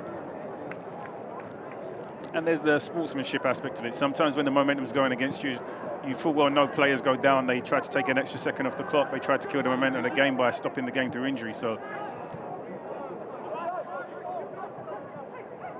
I think it's good, because unless a player is actually seriously injured, they're encouraged to get back to their feet quickly, because the referee's not going to stop the game unless it's a head injury. So all that play acting that sometimes we see players get on with, they kind of had to cut it out of the game themselves, or they just become a liability for their team in those moments. Very tough balance for officials to have to find as far as preserving player safety and preserving the justice of the game. eFootball is here. Live your dream, rep your team, and play as your favorite USL Championship club. eFootball is free to play. Download now. Another change here for John Bradford. Patrick Berner will exit, and Rafa Mensingen will step in. One of those wing backs that John Bradford employs. This substitution brought to you by Kentucky Lottery, fueling imagination, funding education. Kentucky Lottery. The phase of the game when everything just looks a little disjointed as both teams start to figure it out. That's the sixth change that we've had in the opening 15 minutes of this second half. So normally during these phases, the game becomes a little bit disjointed as players start to get up to the rhythm and speed of play. The connection, the chemistry changes a little bit for both teams. While it does bring on fresh legs and fresh energy, you just lose a little bit of in terms of the momentum and the possession base that both teams were starting to get a little bit.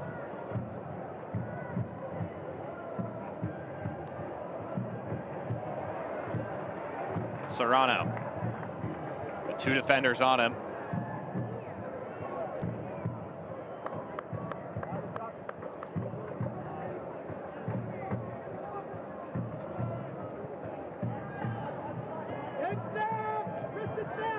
Now Perez.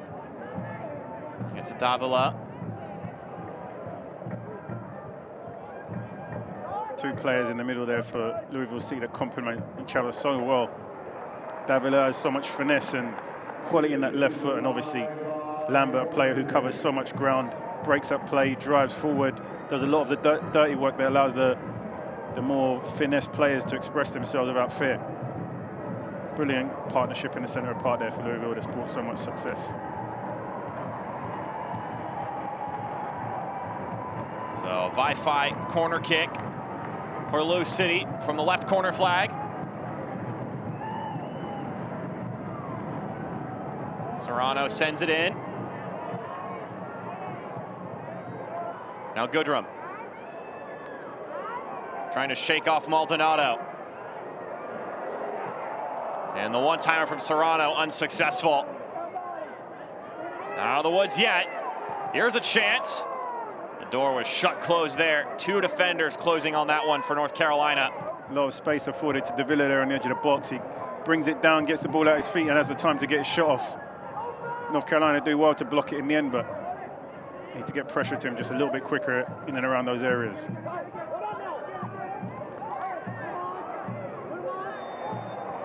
Well, too much contact from Ahmad Alcock.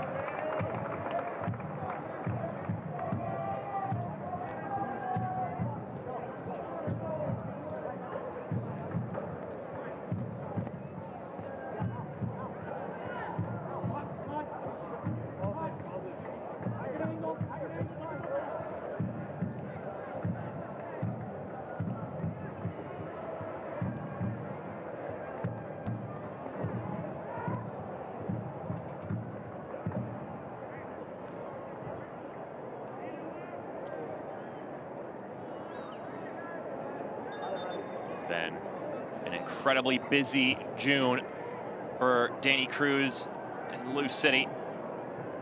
From June 7th to now, so a little over 20 days, they've played 6 matches across competitions. So it has been a grind, to say the least, for Louisville City.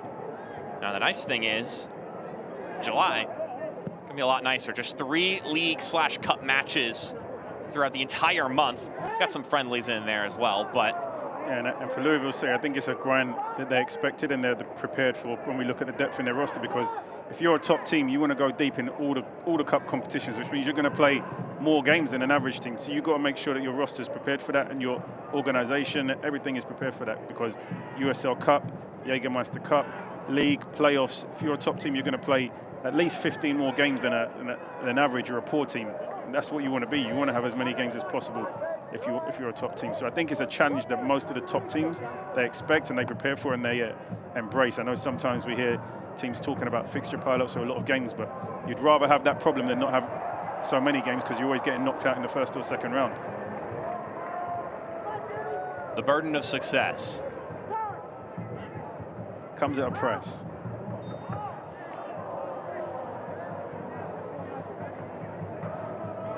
Alexanderson drawing some contact there. The USL Championship and League One are on CBS Sports and ESPN platforms all season long. Catch live matches and expert analysis every day on the CBS Sports Golazo Network and ESPN+.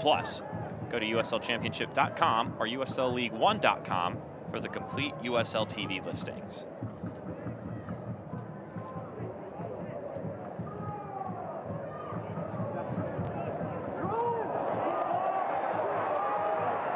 Wilson picking this one up. Jansen Wilson cuts inside. Wilson! Sliding challenge from Cervania. Second effort. Skips through. North Carolina surviving there. There's a little bit of everything in there. Some bad finishing, some good defending, some good attacking play. There was a little bit of everything in that attack. Now Alexanderson against Toch. He's knocked over. Ref says it's fair play. Yeah, and I think Anderson actually has I think there's more of a shoulder in the back there from Toch than it is 50-50. This is actually good defending here from Cervania on this occasion. He gets chopped, but he does ever so well to react and stop the shot from Wilson. The ball then hits him with a second one. This is a little bit of a shank shot. Again, a good block. Ping pong inside the box there. Could have gone anywhere at any point in time. And then Anderson breaks at the other end. And you see that matchup. When he gets space and he slows defenders down and he's able to pick up with acceleration, he's very difficult to stop. Toch claims that he got the better of him. I think there's more of a shoulder in his back than it is shoulder to shoulder, but I think that's North Carolina's way back into this game, is how can they get Anderson isolated 1v1 up against these Louisville defenders. None of them have tremendous speed. I think there's opportunities there to get in behind them. I think there's opportunities to draw free kicks, opportunities to go for penalties, or to get another opportunity himself to get a shot on goal. I think that's North Carolina's route back into this game, is how often can they find Anderson in 1v1 situations? How can they isolate him on one side of the pitch and get him matched up against Toch? Certainly a matchup he's still looking for, but it's a lot different to be going up against Sean Toch versus a 16-year-old making his debut in the USL. Yeah, I think for either of them, with Sean Toch, speed isn't his strength. So once you get him a certain distance away from goal, you can say, yes, he does time tackles very well. Yes, he does read the game very well. But he's not good when he's up against players with a lot of speed and there's space in behind. And Anderson has all those attributes to exploit him if he's fed with the ball with good service at the right time in the right areas. So another hydration break here at one of the first half, as you would imagine, and once again here in the second.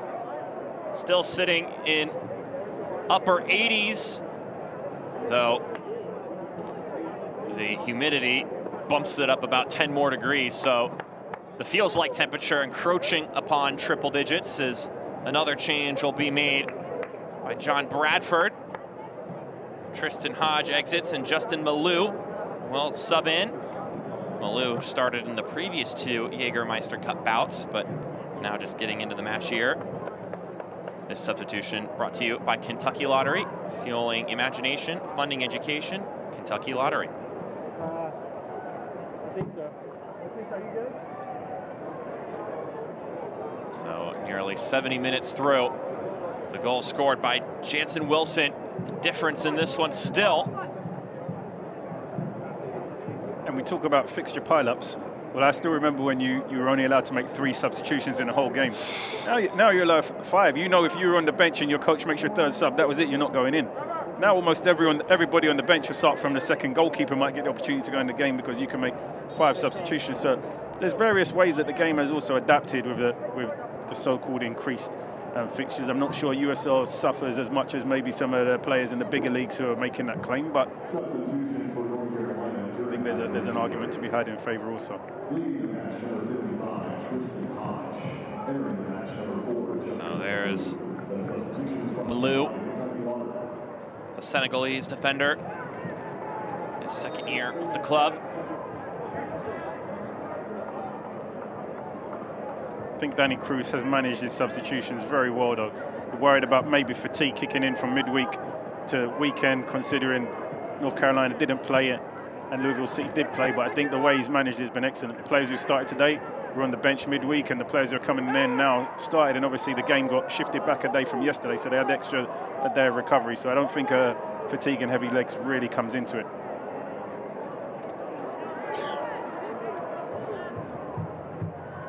Louisville ticket packages for the 2025 season are now live. Join the boys in purple all year long with season tickets starting at just $15 per game.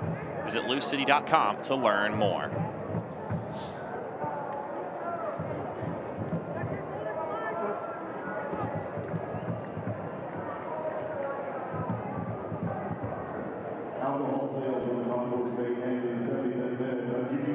Next home game for Lou City will be July 19th, at least in league play, against FC Tulsa. They're going to be going on the road to play Colorado Springs this Friday.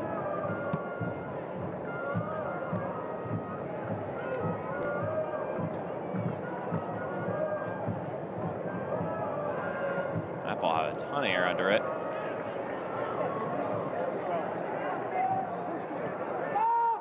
Sarvania playing it back to his goalkeeper, Trevor Mulqueen. FC Tulsa being the team in both conferences with the stingiest defense, conceding just 9 goals against in 12 matches so far this season. Behind them, Sacramento and Louisville City conceding just 12 alongside Pittsburgh. So tough game against Tulsa. It's a team that doesn't let in many goals whatsoever so far this season.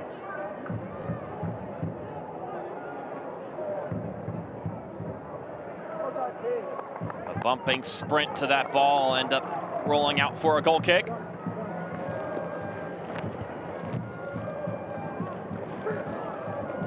Still a lot of time left in this one for some twists in the tails. In case you didn't tune into any of the action yesterday in the Jägermeister Cup, boy did it deliver some dramatic matches. We could still be in for a ton of exciting moments in this one. If yesterday was any indicator, had some comebacks, some last-second winners. You could say that Greenville versus Miami was a little bit of David versus Goliath, and David definitely got the better. That's a great save there. Trevor Mulqueen keeping his team in it.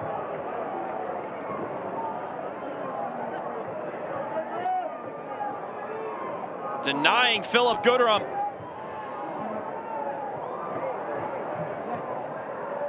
Somersault, putting this one up ahead. Olex Anderson with some real estate.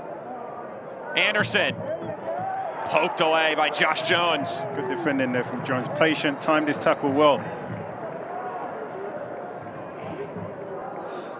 Got on there just in time. Anderson trying to blow by him. That's what Anderson needs to keep doing, because the one that he doesn't time well is the moment he's going to get the opportunity to get the shot off, or he's going to win the free kick in a dangerous area. I think when we're able to see it back, I think it was Wilson here who might have been looking for his second goal of the game. He does everything well with the finish. Instead of smashing as hard as he can, he actually tries to pick his corner and place it. Ends up being cleared off the line. Looked like Louisville was about to get their second goal of the game.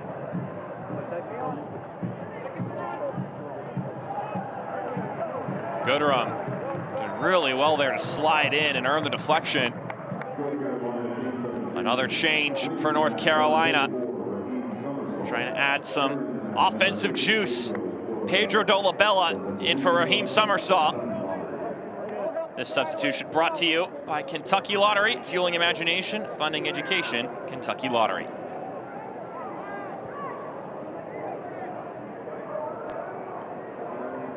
Dolabella with 3 goals, 2 assists in league matches this season.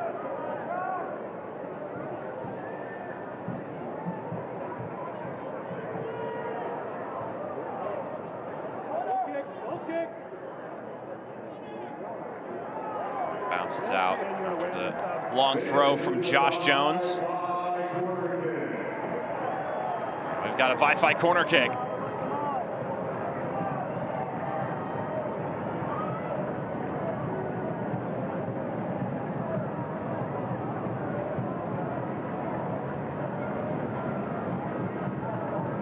It'll be Davila from this right corner flag.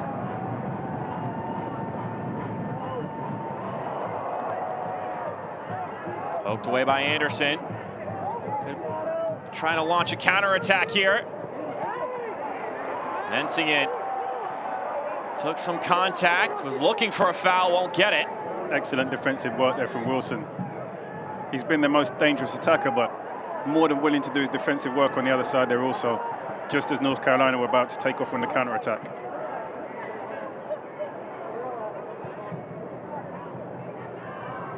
Serrano. Curling ball inside. Nodded away.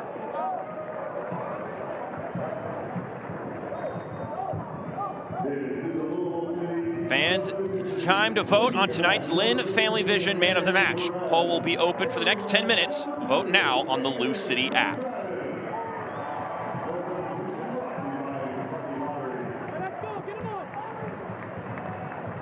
Another change now for Danny Cruz.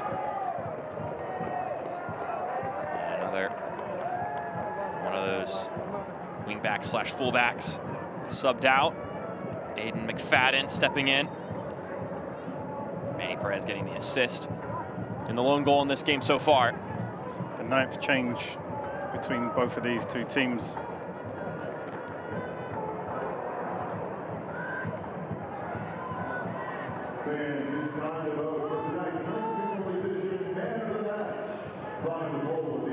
Once again, that's a Kentucky Lottery substitution. Maldonado. Chucks this one back in, headed up by Lambert.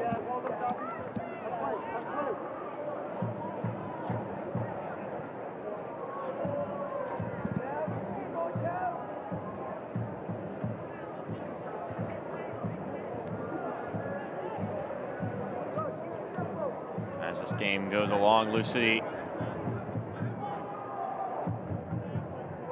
love to strangle the life out of this game, up 1-0. Goodrum. As McFadden to dish it out to. Now he opts to take that. Cervania. McFadden just getting a little confused there. Just needed to keep it simple, find Tosh, keep possession of the ball, recycle it, switch it to the other side. Gets a little bit confused in it. His decision-making, fumbles the ball at his feet and turns the ball back over to North Carolina fairly easily.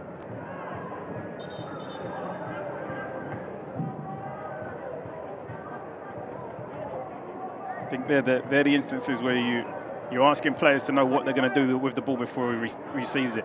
There you could see he didn't know whether he's going to cross it, he didn't know where he's going to open out and find Tosh. He ends up making a poor choice and losing possession of the ball.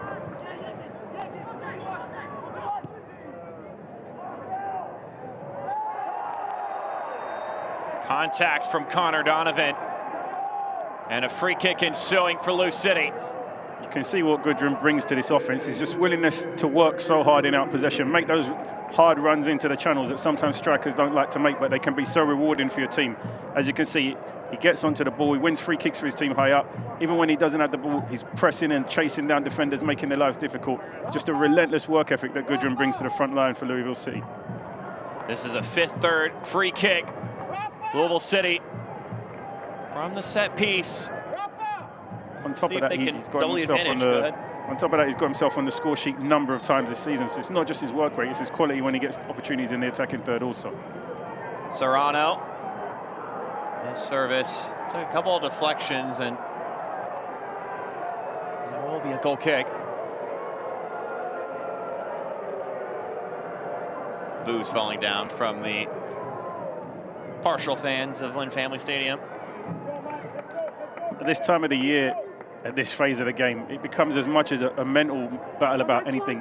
The heat has such an impact on the players' bodies, and they have to find a way to keep going, to keep fighting, to keep competing. For the team that's leading the game, it's a little bit easier. You can manage things, but the team that's down, you've got to keep chasing. You've got to keep giving everything you've got. You've got to keep making those defensive runs so you don't concede anymore, and you've got to find a way to create goal-scoring opportunities. Also, it really takes a lot mentally and physically out of you at this time of the year when it's so hot.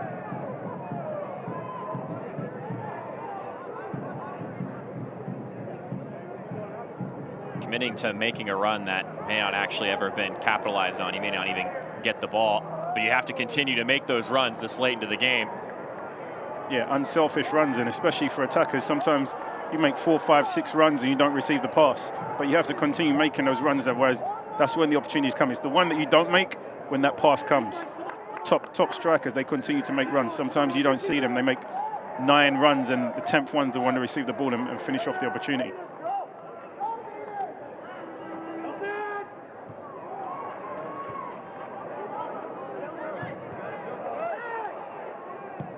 Maldonado with one touch, plays it down to Anderson. Jones knocking that one away. An effective clearance.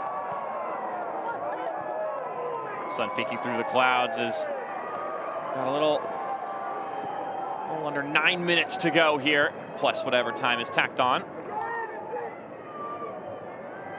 Jansen Wilson scoring in the 10th minute. Blue City trying to jump up to 6 points in the Jägermeister Cup and keep their hopes alive of advancing to the knockout round. Yeah, I think we're getting close to that phase of the game where Louisville City maybe shift their mindset from going after that second goal to just locking up shop and ensuring that they don't concede, I think. Ahmad Alcock hits the brakes. Mensingen tripped up inside the penalty area. Ref says it's clean. It may be clean, but there's definitely a shout for something there. Dia rushes out. He doesn't get much contact on the ball. I think Dia wants some simulation. Yeah, I think he does want simulation, but it's definitely it's close enough for the referee to put his whistle close to his lips. Fortunately, on this occasion, he used that there was no contact, but it was a situation where you're a little concerned for both. Dia comes rushing out. Doesn't look like he gets contact on the ball, and we obviously see the North Carolina player go to ground. But as I was saying, I think we're approaching the game where Louisville City take their foot off the gas and lock up shop and try to keep the clean sheet, because I think the clean sheet is a big confidence boost for them going forward. Defensively, as we spoke about, it was a little bit of an unfamiliar back three that they started the game with. Now they're a little bit more familiar with Dia, with Tosh back into the back line, Jones, Adams. Looks a little bit more what we've been used to seeing consistently, and I think they need that confidence of being able to keep a clean sheet also.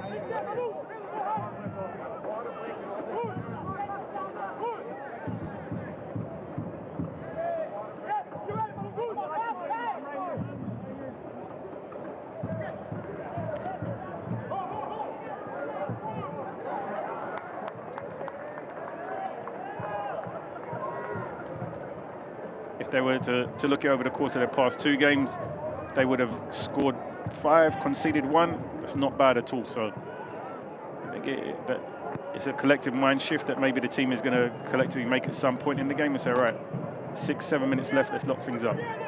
For North Carolina, it's going to be interesting to see how they go about throwing more bodies forward. They're going to become more open, more expansive, a little bit less defensive focused.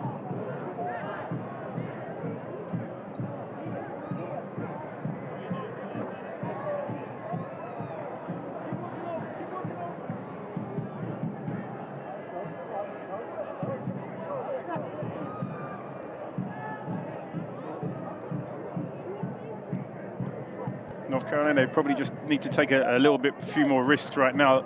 Leave players higher up, don't drop them back so much, and see if they can get them on the counter-attack and get the ball forward quickly. The problem is right now, when they drop everybody deep, or even when they win possession, they don't have an outlet going forward. Serrano keeps it in play. Donovan pings it out. Dolabella has it once again. Try to connect with Alcock.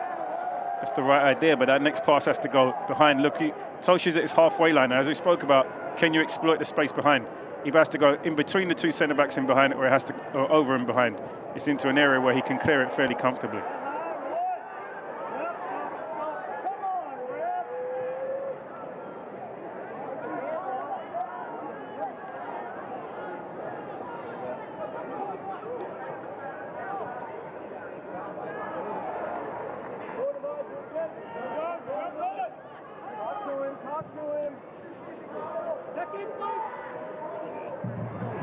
McFadden with some pressure. McFadden drags it across the center. Serrano takes a touch, and he plays it so wide. Receives that ball right at the penalty marker. Has a chance to take a touch. It's Christmas come earlier here for McFadden. Sylvania gives him an absolute gift. He drives through, and it's a great ball back for Serrano, but just drags his shot wide of the frame. Fantastic opportunity for North Carolina for Louisville City to put the game to bed, and they absolutely waste it. And sometimes those opportunities can come back to bite you. There's still a little bit of time left in this game for North Carolina to get a chance on goal. Louisville City have had the chances to put this game to bed, and they haven't. I'm concerned that North Carolina steal an equalizer in the last minutes. There's a look at the Lynn Family Vision Man of the Match voted the last 10 minutes by you fans. Damian Loss making that big save. He may need to make another one or two before this one's done. Now, change for, exactly, Davila for Davila. Davila for Davila.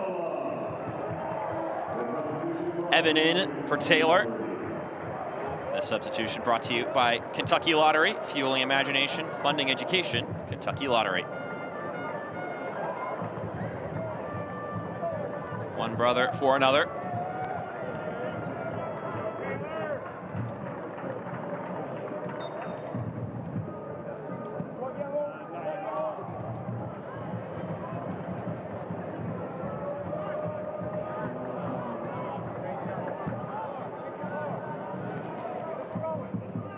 Jones getting the best of Anderson there. He's had a good night tonight, Jones. Strong in his tackles, decisive in his decision-making, good in his 1v1 battles. I've been impressed with his performance tonight.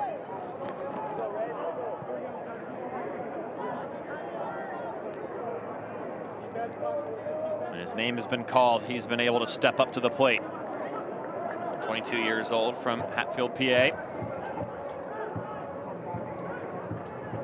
And although he's from Pennsylvania, this being his 5th year in the city of Louisville, of course, those first 4 years being played with the Cardinals at the collegiate level. This being his first year as a professional.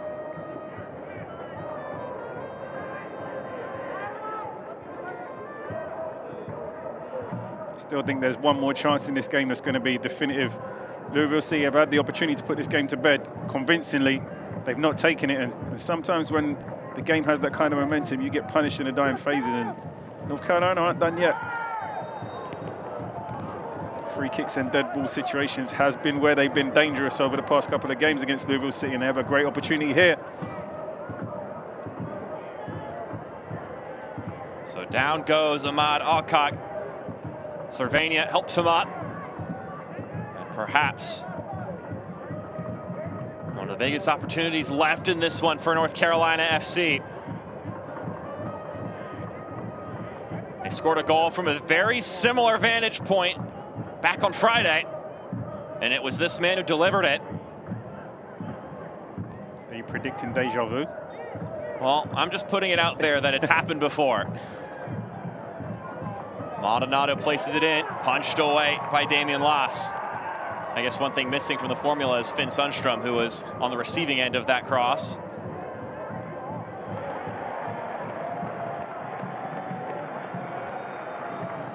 It's good defending from Louisville City. Last in with the first cross, Dia getting out and stopping the second delivery. Just moments when they need to stay focused and concentrate. Test the character for Danny Cruz's team to see if they're able to execute on these moments. Maldonado flings that one in, trickles down, played across, blocked away. Lou City stand tall. Mulqueen has to boot that one. I told you there was an opportunity coming for North Carolina, and I'm not convinced there wasn't a handball in that play somewhere. The shot could have come earlier. Does well to get it under control late off. It's going on frame. I'm not convinced it doesn't hit somebody's hand on Louisville City, but they live and they survive. And what would that have been, given the chances that Louisville City have had to put this game to bed, if North Carolina equalized in the dying phases of the second half? The long throw, it's not dealt with well. It's flicked on. Here. Oof. His hand's in a natural position. I'll give him that. I don't think his hand's in an unnatural position, but I think there's definitely a ricochet off Tosh's hand there, and if it's not, it's in the back of the net. North Carolina had their opportunities too to get themselves equal in this game. Stoppage time presented by the Louisville Muhammad Ali International Airport. Refs have added 4 minutes. Still a ton of time.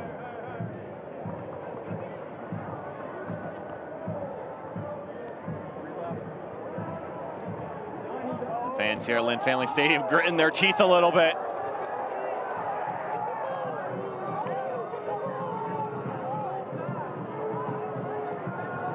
Hope nobody's a specialist at lip reading.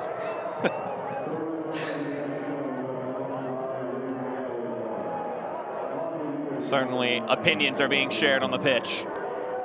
Goodrum will be given his first yellow card in cup competition this season.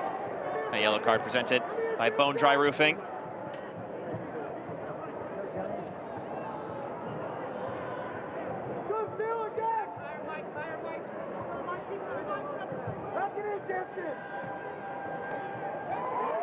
Loss claims that one and will also claim a good chunk of time here. Again, the 6-second rule doesn't. Look how long he's holding the ball in his hand. That's 12 seconds already. What happened to the rule where once the ball's comfortably in control to keep his hands, he has to get rid of it in 6 seconds? They say time is a social construct, and I think time is also a goalkeeper construct when the ball's in their hands. It's up to them to define what 6 seconds are. I think that it's arguable why match officials don't implement that rule as efficiently as they should. Obviously, it works heavily in favor for the team that's winning the game, but you're trying to get the ball back into play as quick as possible and literally playing with the rules right in front of your face with no disregard whatsoever, and the referees don't enforce it. There's another 10 seconds now. And that was about 15.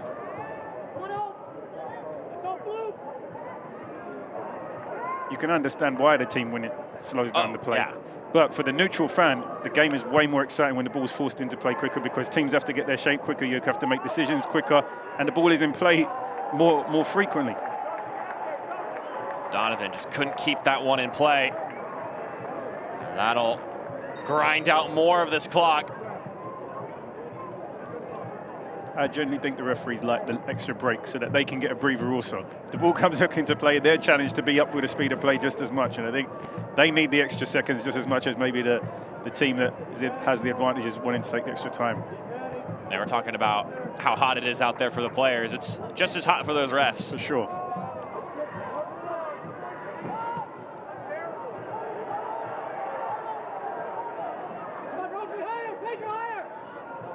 $15 more seconds for North Carolina FC. They need to put the pedal to the metal here. Lou City not giving them any room to do that.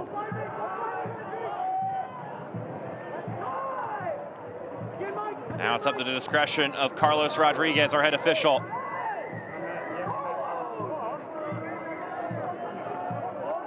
Jansen Wilson scoring in the 10th minute.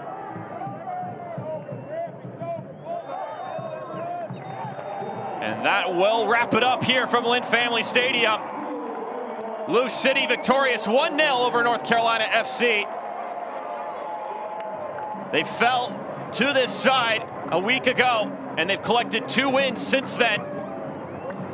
Tonight's game resulted in a Kroger clean sheet. 0 goals, 0 hunger, 0 waste. Damian Loss will feel good about notching that one.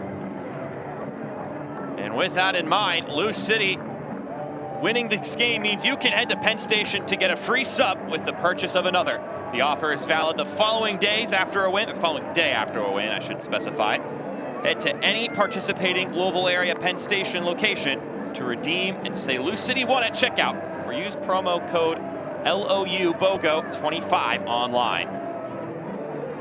It's a well-contested game for both teams, but again, Danny Cruz finds a way to come out on top, and as I said, I think Louisville City just continue to get stronger and stronger as the season progresses, whereas some of the other teams may have peaked a little early, and now they've got to find a way to regroup and to see where they get stronger in the second half of this season. With that, we'll step aside for a break. When we come back, we'll have our post-game thoughts here on ESPN+. 1-0, your final score.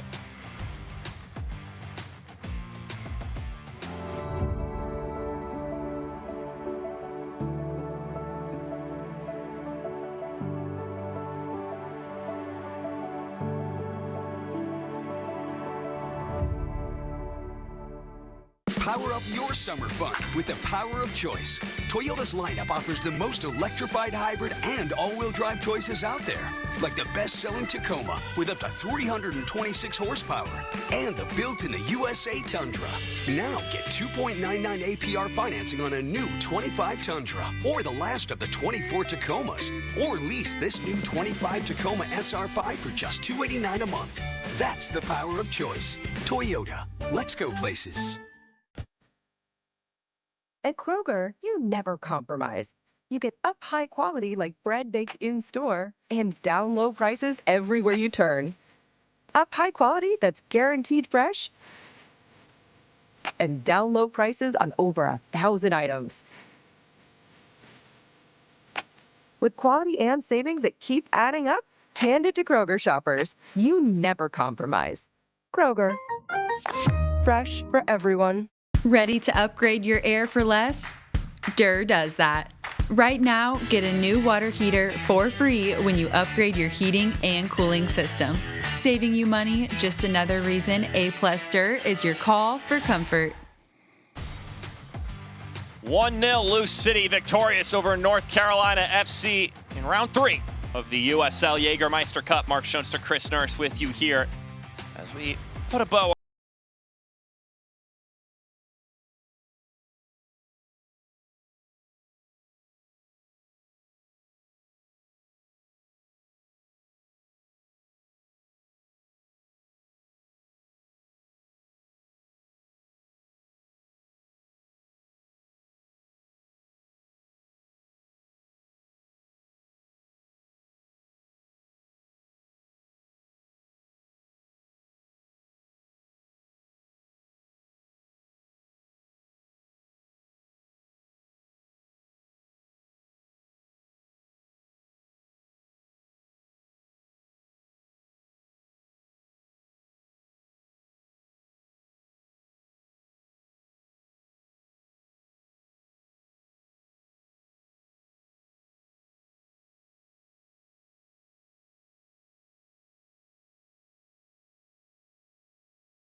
while at home against Loudoun to wrap it up in the group stage for North Carolina. But these two teams are going on the road next weekend for their league matches. But you'll have to think about that later. This is where this show ends. For our entire broadcasting crew, for Chris Nurse, my name is Mark Schoenster. Thank you for tuning in, despite the schedule change for this one. And we hope to see you next time on ESPN+. 1-0, your final score, Lou City victorious.